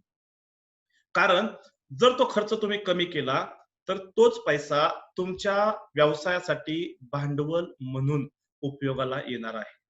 त्यामुळे पुन्हा हा प्रोग्राम संपल्यानंतर सर्वांनी तो चार्ट घेऊन बसा. ग्रुपमध्ये आम्ही शेअर केलेलंच आहे ऑलरेडी. येस, शेअर करा. या. शेअर करतोय आम्ही. प्रोग्राम संपेपर्यंत शेअर झालेला असेल तो. तो पुन्हा एकदा खर्च काढा. घरामधील सर्व लोकांना घेऊन बसा, की आपण एक्झॅक्ट किती खर्च करतो. कारण पैशाच्या बाबतीमध्ये मित्रांनो प्लीज हवेमध्ये राहू नका. कुणीही हवेमध्ये राहू नका. कारण पैसा हा हवेत बघण्याची गोष्ट नाहीये, प्रॅक्टिकल गोष्ट आहे, प्रॅक्टिकल. आणि मी तुम्हाला कुठलंही मोटिव्हेशन देणार नाहीये. 3 दिवस मी लाईव्ह असणार आहे मित्रांनो. आणि मी तुम्हाला सांगेन, जिंकायचं आहे तुम्हाला, यश मिळवायचं आहे, तर 2 लोकांकडून टिप्स घ्या, 2 लोकांकडून शिकून घ्या. पहिला व्यक्ती ज्याने आयुष्यात भरपूर काहीतरी केलेलं आहे, यश मिळालंय तो व्यक्ती. आणि दुसरा आहे ज्याने आपल्या आयुष्यामध्ये प्रचंड अपयश घेतलेलं आहे. ज्याला अपयश मिळालेलं आहे तो व्यक्ती काय केल्यानंतर अपयशी होतं हे सांगेल आणि ज्याने यश मिळवलं आहे तो काय केल्यानंतर यशस्वी होईल हे सांगेल. मित्रांनो, मी माझ्याबद्दल या अगोदर सांगितलेलं आहे किंवा सरांनी तुम्हाला सांगितलेलं असेल माझ्या इंट्रोडक्शनच्या वेळेस अगोदर सकाळी लवकर सांगितलं होतं. मी डॉक्टर कुमार गायकवाड, सायकोलॉजिस्ट. वयाच्या 23व्या वर्षी मी ठरवलं होतं, की 35 पर्यंत काम करणार, 35 नंतर रिटायरमेंट घेणार. सो 30 मे 2019 म्हणजे आता माझ्या वाढदिवसाचा दिवस तो. या दिवशी ऑफिशियल रिटायरमेंट मी जाहीर केली आणि पूर्ण वेळ जशी ही एक फाउंडेशन आहे तशीच माझी एक दुसरी फाउंडेशन आहे आनंदी परिवार फाउंडेशन. या फाउंडेशन सोबत पूर्ण वेळ फक्त आणि फक्त समाजसेवा करतोय. आणि महाराष्ट्रातील हे छोटे-छोटे व्यावसायिकांना पुढे घेऊन जाण्याचं काम करतो. आज मला फार आनंद होत आहे, की रामभाऊ माळगे या प्रतिष्ठानने आज त्या प्रतिष्ठानमुळे आज मी तुमच्याशी बोलू शकतो. सो रिटायरमेंट काय असतं? 35व्या वर्षी रिटायरमेंट कशी घ्यायची? हे या गोष्टी मला चांगल्या माहीत आहेत. या गोष्टीच तुम्हाला तुमच्यापर्यंत पोहोचवायच्या आहेत मित्रांनो. जीवनामध्ये यश मिळवायचं म्हणजे काय आहे? आपल्याला जेवढा पैसा पाहिजे तेवढा पैसा मिळाला पाहिजे आणि या ठिकाणी मी तुम्हाला कुठल्याही प्रकारचे मोटिव्हेशन देणार नाहीये मित्रांनो. मी एक मोटिव्हेशनल स्पीकर आहे. तरीही मी आज मोटिव्हेशन देणार नाहीये. आणि आतापर्यंत मी जे तुम्हाला सांगितलेलं आहे, जे नंबर्स तुम्हाला सांगितले आहेत. मित्रांनो, मला परत एकदा सांगा, हे मोटिव्हेशन आहे की प्रॅक्टिकल आहे? चलो. जे नंबर्स तुम्ही केलेले आहेत, कॅल्क्युलेशन केलेलं आहे. कमेंट बॉक्समध्ये क्विक त्या ठिकाणी कमेंट्स पाहिजेत. हे मोटिव्हेशन आहे, जे कॅल्क्युलेशन आपण केलेलं आहे, ते मोटिव्हेशन आहे की प्रॅक्टिकल आहे? हे बरेचसे ट्रेनर येतात आणि बरेचसे ट्रेनर बोलतात की अरे तुम कर सकते हो, तुम फटाकडी हो, तुम तोप हो, बरंच बरंच काय काय बोलतात. पण या ठिकाणी मी तुम्हाला काहीच नाही बोलणार. हे प्रॅक्टिकल आहे. हा खर्च तुम्ही करत आहात. रियालिटी आहे. आणि जेव्हा रियालिटी आपण त्या ठिकाणी ऍक्सेप्ट करतो, मित्रांनो, तुम्ही कितीही उंच झेप घ्या, परंतु तुमचे पाय जमिनीवरती ठेवा मित्रांनो. आणि या ठिकाणी ग्राउंड रियालिटी आता मी बोलत आहोत. येस, सर्वांचं उत्तर आलेलं आहे, प्रॅक्टिकल आहे. आत्ता आपल्याला समजलं की आपण कुठे आहेत, आपण पुढे जाऊ शकतो. बरेचसे लोक आम्हाला बोलतात की सर थोडंसं मोटिव्हेशनल पण बोला. तर मोटिव्हेशनसाठी मी एक 2 वाक्य या ठिकाणी बोलणार आहे. पण पहिलं वाक्य मी या ठिकाणी सांगतोय की तुम्हाला मोटिव्हेशनची गरज का नाही?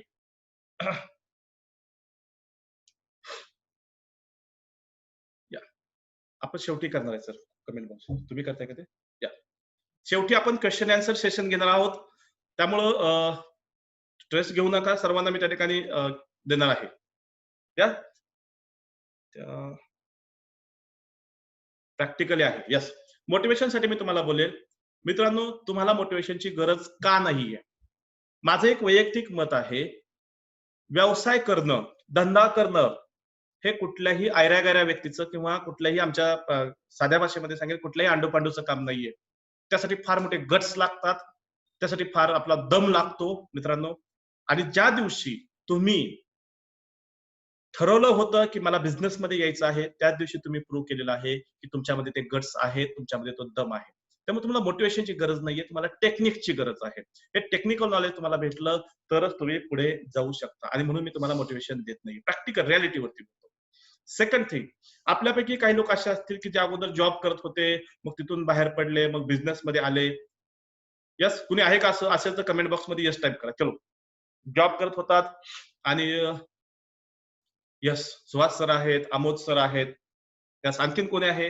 जॉब करत होतात बिझनेसमध्ये आलेले आहेत. येस, धनंजय सर आहेत, नरेश आहेत. धनंजय सर नाहीत. ओके. नरेश सर आहेत, प्रमोद सर आहेत या ठिकाणी, की जे जॉबमध्ये होते आणि बिझनेसमध्ये आलेले आहेत असे. आता या लोकांसाठी मी सांगणार आहे. बऱ्याच वेळेस जॉब सोडून आपण बिझनेसमध्ये येतो आणि बिझनेसमध्ये जर प्रॉब्लेम सुरू झाले, तर आपण बिझनेस बंद करून पुन्हा जॉबकडे जातो. अशा लोकांसाठी मी एक मोटिवेशनसाठी बोलणार आहे. मित्रांनो, आयुष्यात हे वाक्य कायम लक्षात ठेवायचं. जेव्हा कधी वाटेल की आपल्या बिझनेसमध्ये प्रॉब्लेम सुरू आहेत आणि पुन्हा आपण जॉबवरती जाऊ आणि फार चांगल्या प्रकारे सांगतात हे लोक. थोडा दिवस मी जॉब करणार, मग जॉबमध्ये पैसा कमवणार आणि पुन्हा बिझनेसमध्ये येणार. तर त्या लोकांसाठी मी सांगेन, मित्रांनो, वाघ हा वाघ असतो. वाघ वाघ असतो आणि वाघ किती लक्षात घ्या. पुन्हा एकदा बोलतोय, वाघ वाघ असतो. तो जंगलात असला तरी पण वाघ असतो आणि पिंजऱ्यात असला तरी पण तो वाघ असतो. वाघ वाघ असतो, तो जंगलात असला तरी वाघ असतो, पिंजऱ्यात असला तरी पण वाघ असतो आणि वाघ कितीही उपाशी असेल तरीही तो वाघ कधीही गवत खात नाहीये.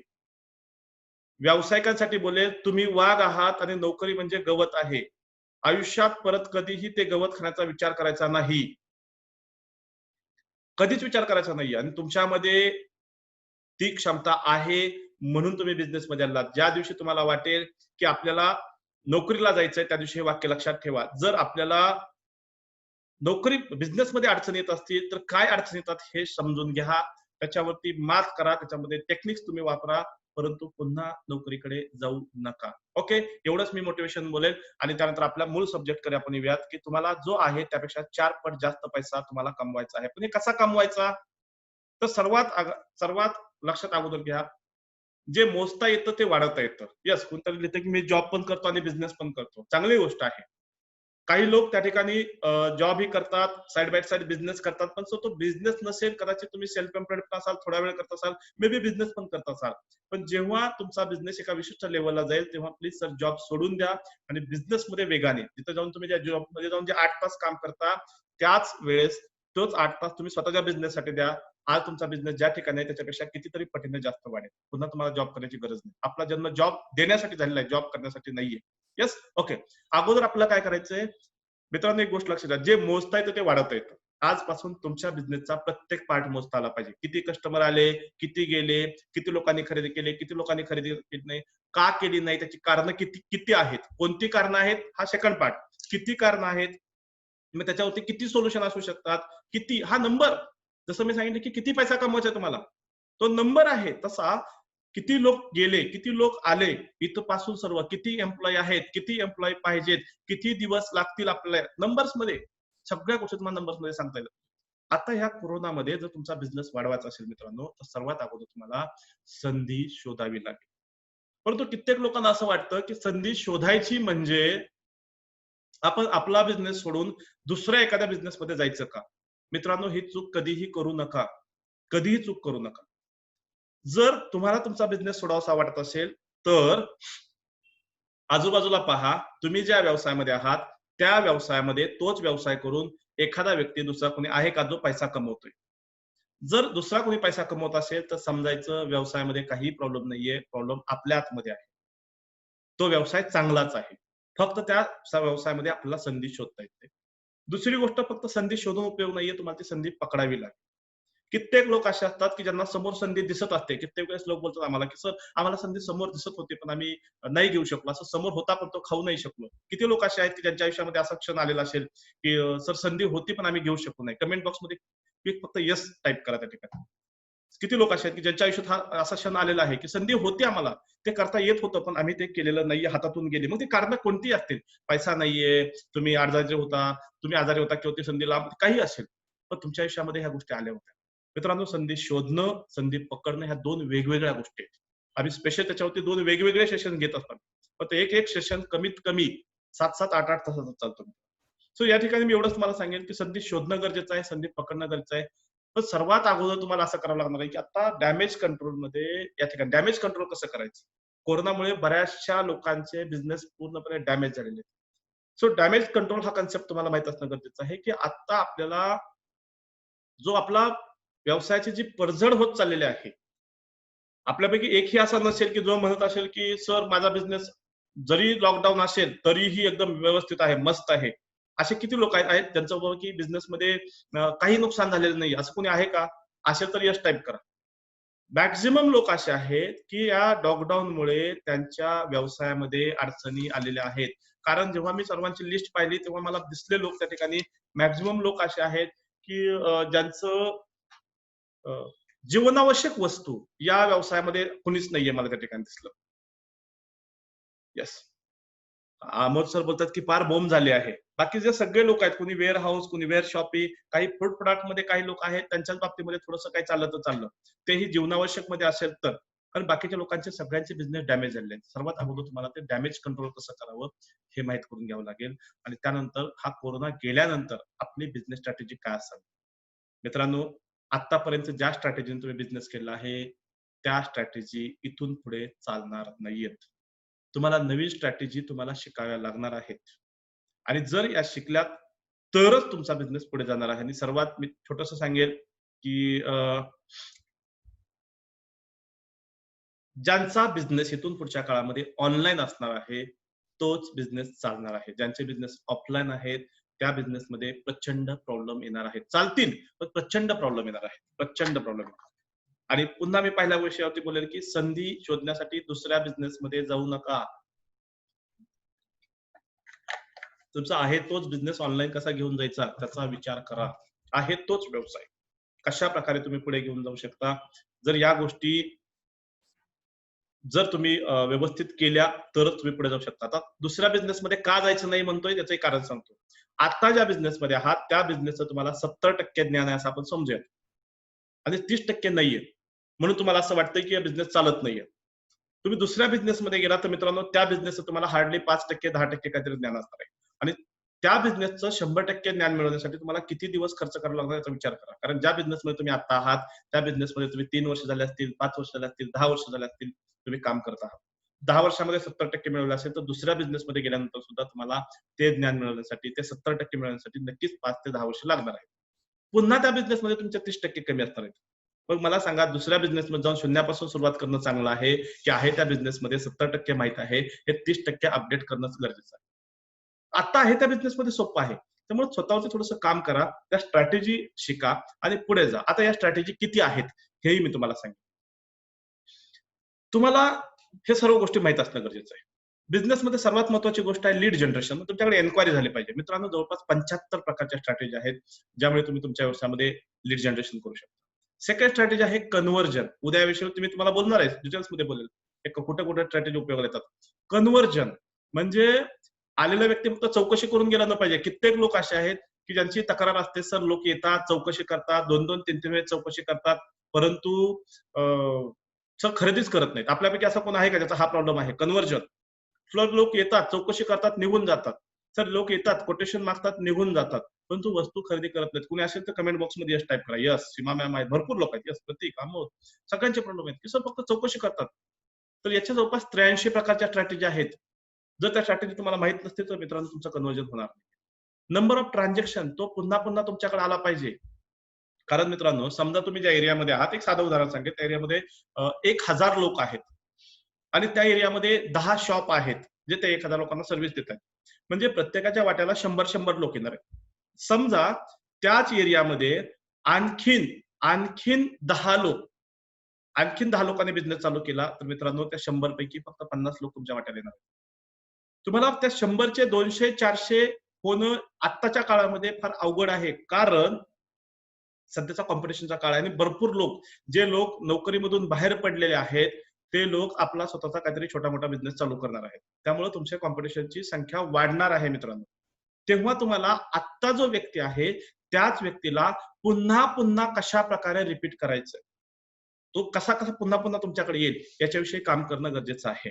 सो नंबर ऑफ ट्रान्झॅक्शन वाढवण्यासाठी 68 प्रकारचे टेक्निक्स असतात. ऍव्हरेज बास्केट साईज, म्हणजे तो आज तुमच्याकडून 1000 रुपयाची वस्तू घेतो, तर तुम्हाला असे तुमचे स्किल वापरावे लागतील की जेणेकरून ते 1000च्या ऐवजी तो 1500 रुपयाच्या वस्तू घेईल, तो 2000च्या वस्तू घेईल. याच्यावरती तुम्हाला काम करावं लागेल आणि तुमचा प्रॉफिट मार्जिन वाढवायचं असेल तर तुम्हाला जवळपास 67 स्ट्रॅटेजी आहेत आणि अशा प्रकारे 346 स्ट्रॅटेजी मिनिमम तुम्हाला शिकणं फार फार गरजेचं आहे. या स्ट्रॅटेजी काय आहेत? उत्तरप्रदा प्रमोशन, प्लीज शेअर 83. आता लगेच ते पॉसिबल नाहीये सर. त्या 83 स्ट्रॅटेजी शिकायचं म्हटलं एका एका स्ट्रॅटेजीसाठी मिनिमम 2-2 तास लागतात. सो आपण या पार्टमध्ये या 10 दिवसामध्ये जेवढं जास्तीत जास्त शिकता येईल तेवढं जास्त शिकवण्याचा मी या ठिकाणी प्रयत्न करतोय. बिझनेस हा एका दिवसामध्ये शिकण्याची गोष्ट नाहीये. एखादा डॉक्टर जेव्हा डॉक्टर बनत असतो तेव्हा तो 4.5 वर्ष त्या ठिकाणी शिकतो. पुढे 2 ते 3 वर्ष तो प्रॅक्टिस करतो आणि मग तो डॉक्टर बनतो. इंजिनियर बनायचं असेल तर सेम अवस्था आहे. त्याला 4-5 वर्ष शिकावं लागतं, पुन्हा कुठेतरी प्रॅक्टिस करावी लागते. पण मित्रांनो, आपल्याकडे मराठी माणूस बिझनेसमध्ये येतो कसा? त्याच्या मनात आलं, मला चाललो, मी बिझनेसमध्ये चाललो. किंवा कधी काही लोक असतात की मला नोकरी नाही भेटली, मी चाललो बिझनेसमध्ये. काही लोक नोकरी करत असतात, बॉस बरोबर खडकतात, बिझनेसमध्ये चालतात. मित्रांनो, जर डॉक्टर अर्धवट शिकून जर त्यांनी त्या ठिकाणी किंवा न शिकता जर त्यांनी दवाखाना टाकला तर तुम्ही त्या ठिकाणी जाल का? नक्कीच नाही मित्रांनो. त्याप्रमाणे बिझनेस सुद्धा या ठिकाणी शिकणं फार फार गरजेचं आहे. Proper MBA. पण दुर्दैव आपलं की आपल्याकडे जे एमबीए मध्ये जे शिकवलं जातं, मला बरेच लोक बोलतात की या ठिकाणी एक एम्प्लॉय तयार करण्याची फॅक्टरी म्हणजे एमबीए आहे. मी कुणावरती टीका करत नाहीये, परंतु आपली एज्युकेशन सिस्टीम त्या ठिकाणी मी बरेच लोक पाहिले की जे त्या ठिकाणी जातात, शिकतात आणि पुन्हा काय करतात तर जॉब करतात. सो मित्रांनो, तुम्हाला प्रॉपर आणि प्रॅक्टिकल जर शिकायचं असेल तर या पुढच्या काही भागामध्ये तुम्ही शिकणार आहात. फक्त एवढंच सांगेन की हे काहीतरी रेग्युलर असे कुठेतरी क्लासेस आहेत, या ठिकाणी शिकायचे आहेत, नोट्स काढायचे आणि शांत बसायचा असा विचार करू नका. तुम्हाला या सर्व टेक्निक तुमच्या बिझनेसमध्ये वापरायच्या आहेत. द्यायचं काम माझं आहे, परंतु वापरायचं काम हे तुमचं आहे मित्रांनो. येस. सो या सर्व टेक्निक्स तुम्हाला माहित असणं गरजेचं आहे. तरच तुम्ही तुमचा बिझनेस वाढवू शकणार आहात मित्रांनो. आणि जेव्हा ह्या टेक्निक्स वापराल तेव्हाच तुम्ही खऱ्या अर्थाने म्हणू शकाल, मी आनंदी उद्योजक. आज आपण फक्त बेस क्लिअर केलेला आहे. तुम्हाला एक्झॅक्ट किती पैसा कमवायचा आहे. मित्रांनो, जो नंबर तुम्ही आज काढलेला आहे, जो खर्च तुमचा घरचा आहे, त्याच्या 4 पट तुम्हाला जायचं आहे आणि हा नंबर तुम्हाला माहित असणं गरजेचं आहे. परवाच्या सेशनमध्ये पुन्हा पुन्हा हा नंबर लागणार आहे. त्यामुळे हा नंबर लक्षात ठेवा. उद्याचा भाग सकाळच्या ठरलेल्या वेळातच आपण घेणार आहोत. सो उद्या आपण आपल्या बिझनेसचं बरंचसं अनालिसिस करणार आहोत आणि उद्या दुसऱ्या भागामध्ये जाणार आहोत. आजचा पार्ट जो होता आपला फार महत्त्वाचा होता की एक्झॅक्ट आपल्याला कमवायचं किती आणि आजचं जे आपण बघितलं ते फक्त आणि फक्त आपल्या घरचं बघितलेलं आहे. यानुसार आपल्याला पुढे स्ट्रॅटेजी ठरवायची आहे की मग आता आपल्या बिझनेसचा प्रॉफिट किती झाला पाहिजे. त्यामधून जर तुमच्या खर्चाच्या 4 पट जास्त जर तुम्हाला पगार घ्यायची असेल तर मित्रांनो, तुमच्या बिझनेसची ग्रोथ सुद्धा त्याच पटीमध्ये होणं गरजेचं आहे. आणि म्हणून या ठिकाणी आपण स्टेप बाय स्टेप जातोय. आज कदाचित काही लोक त्यांनी सांगितलं की आम्ही शॉकमध्ये आहोत की आम्ही एवढा पैसा खर्च करतो का? आणि जेव्हा मी तुम्हाला सांगतो की जो तुम्ही खर्च करत आहात त्याच्या 4 पट जास्त पाहिजे, तेव्हा सुद्धा काही लोक शॉक झाले असतील. आता मला या ठिकाणी प्रश्न विचारायचा आहे की किती लोक असे आहेत की ज्यांच्या खर्चाच्या 4 पट जास्त पैसा ते लोक सध्या कमवत आहेत. मी बिझनेस बद्दल बोलत नाहीये मित्रांनो. तुमचा प्रॉफिट की तुम्ही उद्यापासून ठरवलं की यस, माझ्या खर्चाच्या 4 पट पैसा मला प्रत्येक महिन्याला पगार म्हणून घ्यायचा आहे. तर तुम्ही सहज तुमच्या बिझनेसमध्ये घेऊ शकता. असे किती लोक आहेत त्यांनी कमेंट बॉक्समध्ये यस टाइप करा. बाकीच्या लोकांनी नो टाइप करा. चलो बघतोय मी. या. यस. नाही, अमोद सर बोलतायत की नाही, हे पॉसिबल नाहीये. आता सध्या घेऊ शकत नाही. No, no. या. येस. सुहास सर एकटे बोलतात की येस, मी कमवू शकतो, घेऊ शकतो. बाकी सर्व लोक त्या ठिकाणी काय म्हणतायत की नो, नो, नो. मॅक्सिमम लोक असे आहेत की जे बोलतायत नो. पण मित्रांनो, या नो ला आपल्याला येस मध्ये कन्व्हर्ट करायचं असेल तर आपल्याला भरपूर काम करावं लागणार आहे. सर्वात अगोदर आपल्या बिझनेस मधल्या काय चुका आहेत, बिझनेस मध्ये आपल्याला नक्की पुढे कुठे जायचं आहे, काय करायचं आहे, काय काय स्ट्रॅटेजी वापरायच्या आहेत, हे सर्व तुम्हाला उद्या पूर्णपणे मी सांगणार आहे. उद्या वेळेत कार्यक्रम सुरू होईल. मी सुरुवातीला अगोदरच मी या ठिकाणी दिलगिरी व्यक्त केली आहे. मी केलेली आहे. सरांनी सुरू दिलगिरी व्यक्त केली आहे. कारण काही गोष्टी असतात ज्या आपल्या हातामध्ये नसतात, पण त्या गोष्टीसाठी आपण तयार असणं गरजेचं आहे. त्या भागामध्ये मी राहतो. त्या भागामध्ये आज सकाळपासून इलेक्ट्रिसिटी प्रॉब्लेम होता आणि गुरुवारच्या दिवशी बऱ्याच पुण्यात शहरामध्ये हा प्रॉब्लेम येतो. फक्त आपल्या घराचा प्रॉब्लेम असेल तर आपण इन्व्हर्टरवरती कव्हर करू शकतो. पण जेव्हा प्रॉब्लेम हा संपूर्ण एरियाचा असतो तेव्हा इंटरनेटचा इश्यू येतो. त्यामुळे आज तुम्हाला खरंच वाट बघावी लागली. मी पुन्हा एकदा सर्वांची मनापासून त्या ठिकाणी सॉरी बोलतो मी सर्वांना. परंतु आत्ता जे तुम्ही शिकलेला आहात, त्या एवढं वाट पाहिल्यानंतर मला एवढंच सांगा, तुमच्यासाठी हे खरंच महत्त्वाचं आहे असं तुम्हाला वाटलं का? खरंच हे तुमच्यासाठी एक आय ओपनिंग सेशन आहे, असं तुम्हाला वाटलं का? तर असेल तर कमेंट बॉक्समध्ये टाका, की खरंच महत्त्वाचं आहे.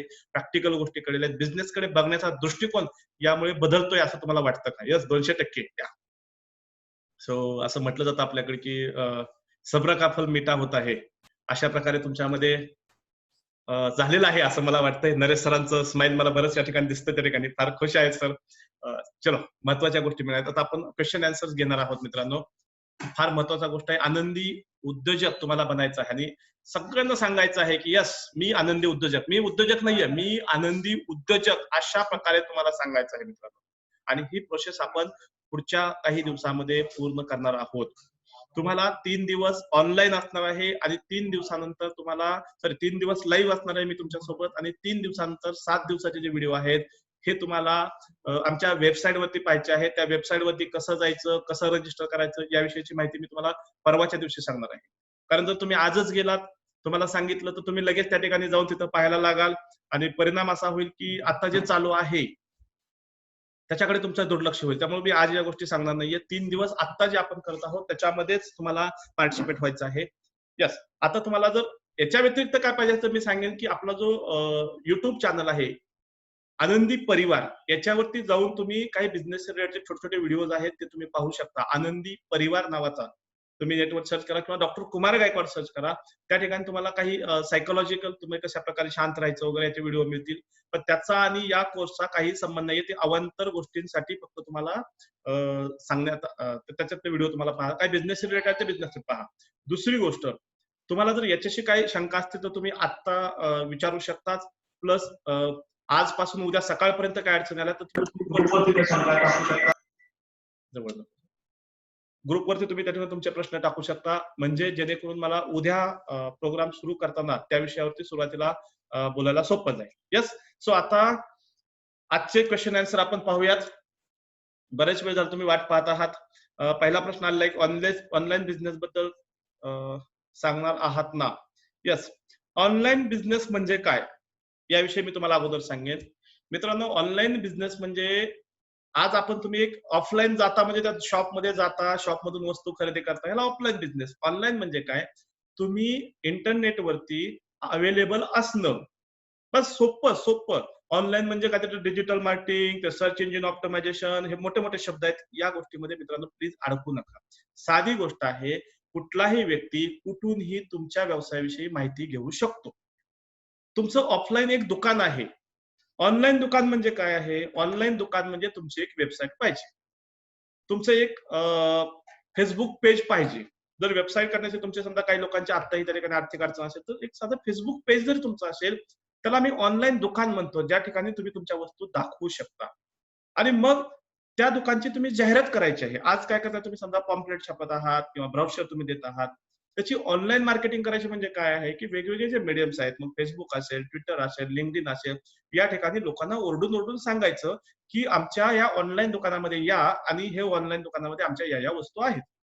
आता प्रत्येक गोष्ट जरीही Amazon ऑनलाईन असेल, तरी मित्रांनो तो प्रॉडक्ट देत असताना तुम्हाला ऑफलाईन तुमच्या घरी जाऊन देत आहे. म्हणजे ऑनलाईन म्हणजे 100% ऑनलाईन असंही मी म्हणत नाहीये. आपल्याकडे बघतो मॅक्सिमम मॅन्युफॅक्चरर आहेत. तर तुमचा ऑनलाईन प्रेझेन्स पाहिजे, म्हणजे तुम्ही कुठेतरी त्या Googleवरती रजिस्टर पाहिजेत. कुठेतरी तुम्ही लोकांनी कुठल्याही एरियामधून तुम्हाला सर्च केल्यानंतर तुम्ही दिसले पाहिजेत. एवढा सोपा अर्थ ऑनलाईनचा आहे. बस याच्यापेक्षा वेगळं ऑनलाईन काहीच नाही. आता हा फक्त टेक्निकल गोष्टी आहेत. यासाठी मी तुम्हाला सांगेन मित्रांनो, तुम्ही स्वतः बरेचसे लोक आता जे डिजिटल मार्केटिंग शिकण्यासाठी जातात, वेब डिझायनिंग शिकण्यासाठी जातात. मित्रांनो, ही चूक तुम्ही कधीही करू नका. कारण तिथे दररोज गोष्टी अपडेट होत आहेत. तुम्ही 1-2 दिवसाचा, 4 दिवसाचा कोर्स करून तुम्ही त्यातले एक्सपर्ट नाही बनू शकत. त्यापेक्षा जो एक्सपर्ट आहे त्याला तुम्ही सरळ ते काम द्या आणि स्वतः तुमच्या बिझनेसवरती काम करायला लागा. येस, तुम्ही ते टेक्निशियन आहे ते त्यातले एक्सपर्ट.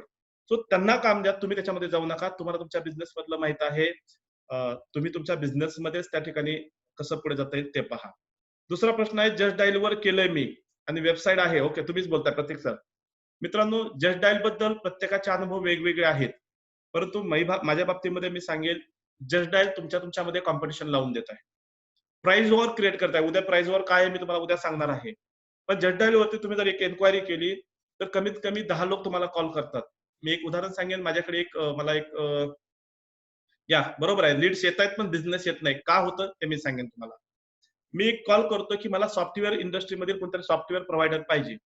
मला 10 लोकांचे कॉल येतात, "सर तुम्हाला सॉफ्टवेअर पाहिजे, आधी मी द्यायला तयार आहे."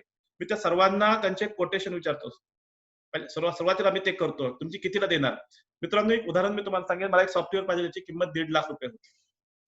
जवळपास 10 ते 11 लोकांचे मला कॉल आले. पहिला व्यक्ती आला, तो बोलला, "सर आम्ही हे तुम्हाला 1,20,000 पर्यंत देऊ शकतो." जर दुसरा कॉल आला त्यावेळेस त्यांनी सांगितलं, की "सर आमची किंमत ₹1,40,000 आहे." तेव्हा मी त्यांना सांगितलं, "अरे, तो दुसरा व्यक्ती तर ₹90,000 द्यायला तयार झालाय." आणि हे सर्व जस्ट डायलवरून झालं होतं मित्रांनो, नीट लक्षात घ्या. मग तो बोलला, "सर 90 काय नाहीये, पण मी तुम्हाला 95 पर्यंत करू शकतो." मी त्यांना सांगितलं, "विचार करून सांगतो." थोड्या वेळाने दुसरा कॉल आला. ते बोलले, "सर आमच्या प्रॉडक्टची किंमत 1,30,000 आहे." त्यांना मी सांगितलं, "माझ्याकडे एक व्यक्ती आला होता, जो मला ₹80,000 द्यायला तयार झाला होता." आणि असं करता मित्रांनो तेच सॉफ्टवेअर मी फक्त 15,000 मध्ये खरेदी केलं. मला माहित नाही त्या व्यक्तीला किती परवडलं आणि किती नाहीये. पण हे सर्व शक्य झालं ते फक्त आणि फक्त जस्ट डायलमुळे. त्यामुळे जस्ट डायलमध्ये फायदा होतो तो जस्ट डायलचा. तुमचा किती होतो हे तुम्ही बघितलेलं आहे. येस? ओके. येस, चलो. आता पुढचा प्रश्न काय आहे? अमोद सर तुम्हाला काय विचारायचं मला नाही कळलं.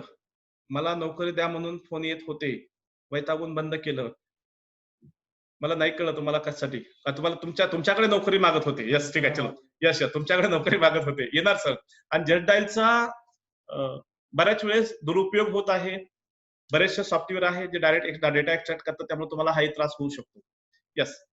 आजच्या सेशनविषयी कुणाचे प्रश्न असतील तर प्लीज कमेंट बॉक्समध्ये टाका. मी त्या प्रश्नाची उत्तर देईन. लोन इन्स्टॉलमेंटचं घर खर्चात येत नाही का? नक्कीच येतं. जर तुम्ही ते लोन घरासाठी घेतलेलं असेल, तर ते घरच्या खर्चामध्ये येतं. जर ते बिझनेस लोन असेल, तर ते बिझनेसच्या खर्चामध्ये येतं. जे आपण परवाच्या सेशनमध्ये पाहणार आहोत. जेव्हा आपण बिझनेस थ्रेशोल्ड काढणार आहेत किंवा बर्न रेट बिझनेस काढणार आहेत किंवा किती कस्टमर करायचे. जो 7वा प्रश्न तुम्ही सांगितला, की तुम्हाला आवश्यक ग्राहक तो कसे मिळवायचे याचा जो सेशन घेणार आहे, त्यावेळेस आपण तो खर्च काढणार आहे. पण जर तुम्ही बिझनेससाठी लोन घेऊन त्यातला पैसा जर घरासाठी खर्च केला असेल, तर मित्रांनो तो तुमच्या वैयक्तिक खर्चामधून जाणं गरजेचं आहे.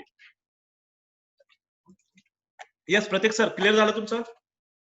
जर तुम्ही कार लोन घेतलेला असेल, तर तुमच्या पर्सनल खर्चामधून, घरासाठी लोन घेतला असेल, तर पर्सनल खर्चामधून, जर तुम्ही बिझनेस लोन घेतलं असेल, तर ते बिझनेसच्या खर्चामध्ये येते. Yes, okay. Next question. Yes sir. Pramod कुट्टेंना विचारायचं, त्यांना विचारा. प्रमोद कुठे काय विचारतायत? कमेंट बॉक्स मध्ये का डायरेक्ट घ्यायचं त्यांना? डायरेक्ट घ्या. त्यांनी हँड रेज केलाय. कमेंट बॉक्स मध्ये घेतलं चांगलं आहे सर कधी. केलाय खूप या ठीक आहे, चलो बघूयात. या प्रतीक सर झाले. प्रमोद कुठे सर कुठे आहेत? त्यांना हे करा मग. यस, प्रमोद कुठे सर तुम्हाला बोलायचं असेल तर मी तुम्हाला अनम्यूट करतो, तुम्ही बोलू शकता. Yes sir. प्रमोद कुठे सर? Yes sir. नाही नाही कंटिन्यू करा, मला वाटलं तर मी ओके ओके. Thank you sir. तुमचा हँडरेज होता त्यामुळे. यस. या आणखीन कुणाचे काय प्रश्न आहेत का? जर नसतील तर आपण हा सेशन कन्क्लूड करायचा आहे. जर कुणाला आणखीन काय प्रश्न असतील तर मित्रांनो आपल्या ग्रुपवरती तुम्ही ते प्रश्न विचारू शकता. फक्त त्याची उत्तराची अपेक्षा लगेच करू नका, कारण जेव्हा मी फ्री होईल तेव्हा त्याची उत्तराची अपेक्षा देईल. पण उद्या सकाळच्या अगोदर जास्तीत जास्त प्रश्नांची उत्तरं मी देईल, हे मी नक्कीच सांगेन. किंवा काही प्रश्नांची उत्तर नाही देता आली तर उद्या प्रोग्रामच्या वेळेस मी त्या ठिकाणी नक्कीच त्या ठिकाणी करेन. पुढचा प्रश्न आहे अमोद सरांचा. व्यवसायासाठी लोन संदर्भात माहिती देऊ शकता का? कसे मिळवावे आणि काय वाटा आहेत? तुमच्याकडे आहे का सर? ठीक. लोनचं काय नाही. ओके. अमोद सर तुम्हाला किती पाहिजेत ते मला सांगा. अमोद सर किती लोन पाहिजे ते मला सांगा. आत्मनिर्भर लोन. ओके. ओके, ठीक आहे. यस, किती लोन पाहिजे ते मला सांगा. जस्ट माझा व्हिडिओ मी 1-2 मिनिटांसाठी बंद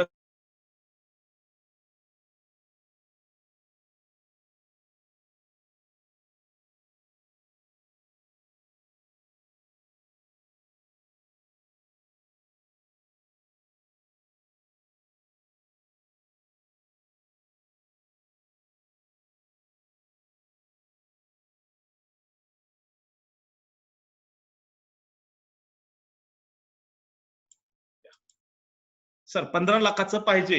येस. आताच आपल्याला नरेंद्र मोदी सरांनी अगोदरच सांगितलेलं आहे की आत्मनिर्भर भारत याचा अर्थ नीट समजून घ्या. आणि आता जे चालू आहे बऱ्याच मी कुणाचाही फॉलोअर नाहीये, मी कुणाचाही त्या ठिकाणी भक्त नाहीये किंवा कुणाचाही विरोधक पण नाहीये मित्रांनो. मी प्रॅक्टिकल बोलतोय, तर फक्त मी बिझनेस विषयी बोलणार आहे. त्यामुळे कुणीही मिसअंडरस्टँडिंग करून न घेता व्यवस्थित ऐका. आज भारताची अर्थव्यवस्था खरंच कोलमडलेली आहे असं नाही म्हणू शकत, परंतु अडचणीमध्ये आहे. अशा वेळेस खरंच प्रत्येकाला किती लोन मिळेल याविषयी डाऊट आहे मित्रांनो. आणि त्यामुळेच हा शब्द आलाय आत्मनिर्भर. आत्मनिर्भर म्हणजे काय, की तुम्ही स्वतः, भले आपल्याला म्हटलं असेल की आत्मनिर्भर म्हणजे आपण बनवायचं वगैरे वगैरे, तर मी त्या गोष्टीशी सहमत नाही. कारण आत्मनिर्भर जर आता सुरू झालं तर मागच्या वर्षी मेक इन इंडिया होतं ते काय होतं. त्यामुळे तुम्ही या ठिकाणी गव्हर्नमेंट आपल्याला काहीतरी देईल आणि मग आपण त्या ठिकाणी करू या विश्वासावरती असाल तर मित्रांनो थोडा वेळ मी सांगेल त्यातून बाहेर पडा. मिळालं तर चांगली गोष्ट आहे, नाही मिळालं तर काय करायचं याच्यावरती विचार करून आपण पुढे जाऊया. सो जसं की आज या ठिकाणी आपण बघतोय की रामभाऊ मार्गी प्रतिष्ठान आणि मी स्वतः एक फाउंडेशन चालवतो, आनंदी परिवार फाउंडेशन. नेटवरती गेलं तर तुम्हाला याची माहिती मिळून जाईल त्या ठिकाणी की आनंदी परिवार. तर हे दोन्हीच्या संयुक्त विद्यमानाने आज या ठिकाणी गोष्टी करतोय. तर आनंदी परिवार फाउंडेशनने एक उपक्रम सुरू केलाय ज्यामध्ये जे अडचणीमध्ये जे व्यावसायिक सापडलेले आहेत, या व्यावसायिकांना 5 लाख रुपये त्यांचा व्यवसाय चालू करण्यासाठी किंवा बंद पडलेले व्यवसाय जे अडचणीत आहेत त्या व्यवसायांना पुढे कसं घेऊन जायचं यासाठी 5 लाख रुपयापर्यंतची मदत आम्ही करत आहोत. आणि विशेष म्हणजे ही मदत आम्ही तुम्हाला पैसे दिले तर हे तुम्ही आम्हाला रिटर्न द्यायचे नाहीयेत, अजिबात रिटर्न द्यायचे नाहीयेत. आणि ह्या मदत घेण्याचे क्रायटेरिया काय आहेत, तर एवढंच आहे की तुम्ही किती सिरियस आहात तुमच्या बिझनेसच्या बाबतीमध्ये. आम्ही एक छोटंसं ट्रेनिंग घेतोय, 40 दिवसाचं ट्रेनिंग असणार आहे. या ट्रेनिंगमध्ये तुम्हाला बिझनेस कसा करायचा हेही शिकवलं जाणार आहे. आणि या योजनेचं नाव आहे आत्मनिर्भर उद्योजक अभियान, ज्यामध्ये आम्ही व्यावसायिकांना स्वतःचा पैसा स्वतः तो 40 दिवसामध्ये कसा मिळवायचा आणि तो स्वतःचा व्यवसाय कसा करायचा याचा अगोदर ट्रेनिंग देतो. त्यानंतर मग पुढे त्यांना लोन देतो. आणि हे लोन देत असताना एक रकमी ते लोन दिलं जाणार नाहीये. 40 दिवसामध्ये 4 टप्प्यामध्ये ते दिलं जाणार आहे. पहिला टप्पा शिकवल्यानंतर तुम्ही त्याचं एक्झिक्युशन कसं करता आहात. जसं आपण एखादं इमारत बांधण्यासाठी पैसा घेतला तर बँक तुम्हाला पहिला पाया बांधल्यानंतर एक अमाऊंट देते, त्यानंतर भिंती उभा केल्यानंतर एक अमाऊंट देते, त्यानंतर स्लॅब टाकल्यानंतर एक अमाऊंट देते. अगदी त्याप्रमाणे या ठिकाणी तुम्ही ते ऍप्लिकेशन कसं करता याच्यावरती ते 5 लाखापर्यंत तुम्हाला दिलं जाणार आहे.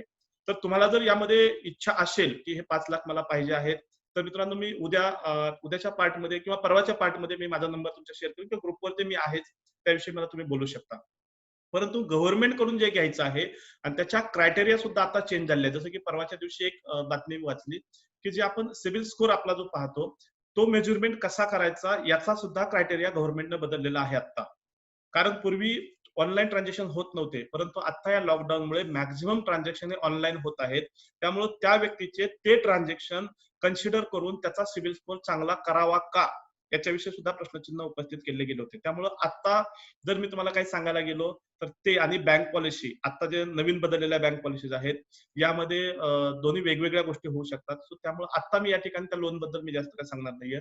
पण ज्यांना फाउंडेशन तर्फे आमच्याकडून ही जी मदत पाहिजे त्या लोकांसाठी मी नक्कीच सांगेन की 5 लाखापर्यंत आम्ही देऊ शकतो. त्याच्यासाठी शनिवारच्या दिवशी मी एक वेगळा आम्ही वेबिनार घेत आहोत. वेगळा असणार आहे तो वेबिनार. तो आनंदी परिवार फाउंडेशन घेते, त्यामध्ये तुम्हाला माहिती मिळून जाऊ शकते. येस, नेक्स्ट क्वेश्चन कोणाचा असेल तर सांगा. नाहीयेत. चला, नसेल तर आपल्याला सेशन बंद करायचं आहे. तुम्हाला असं वाटू नये संधी होती पण विचारलं नाहीये. उद्या सकाळपर्यंत पुन्हा जे लॉकडाऊन 2 महिने जे अनुभवलेला आहे तो अनुभव परत उद्या सकाळपर्यंत अनुभवावा लागेल. विचारायचं होतं पण राहून गेलं, बाहेर जायचं होतं पण जाऊ शकले नाहीत. तर ते मनामध्ये असं वाईट वाटू नये यासाठी क्विक आता विचारून घ्या. नसेल तर पुढची सूत्र मी संतोष सरांकडे देईल. संतोष सर आजचे जे काय आभार प्रदर्शन किंवा ज्या काही पुढच्या सूचना असतील ते तुम्हाला देतील. मित्रांनो, उशीर झाला होता त्याबद्दल मी सॉरी म्हटलेलंच आहे, परंतु उशिरा सुरू होऊन सुद्धा तुम्ही जो चांगल्या प्रकारे रिस्पॉन्स दिला त्याबद्दल वैयक्तिक ऍज अ ट्रेनर म्हणून मी तुमच्या सर्वांचा मनापासून आभारी आहे. थँक्यू. पुढच्या गोष्टी सरांकडे मी देतो. सर्वांचे धन्यवाद. जेवणाची वेळ झाली आहे याची कल्पना आहे आम्हाला, तरी पण सेशन उशिरा सुरू होऊन सुद्धा तुम्ही लोक एवढे तन्मयतेने ऐकत आहात आणि सरांनी ज्या प्रकारे तुम्ही प्रतिसाद दिलाय ते पाहून छान पद्धतीने ही कार्यशाळा सुरू झाली असं वाटतंय. उद्या 11 वाजता आपली कार्यशाळा पुन्हा सुरू होईल, म्हणजे कार्यशाळेचा दुसरा दिवस सुरू होईल. आज या तांत्रिक चुकांमुळे काही अडचणींमुळे आपलं काही कार्यशाळा लांबली, त्या पुन्हा मी दिलगिरी व्यक्त करतो. काही सूचना असतील उद्याच्या कार्यशाळेसंदर्भात तर आम्ही ग्रुपवर टाकूच. तर उद्या आपण भेटूया. धन्यवाद.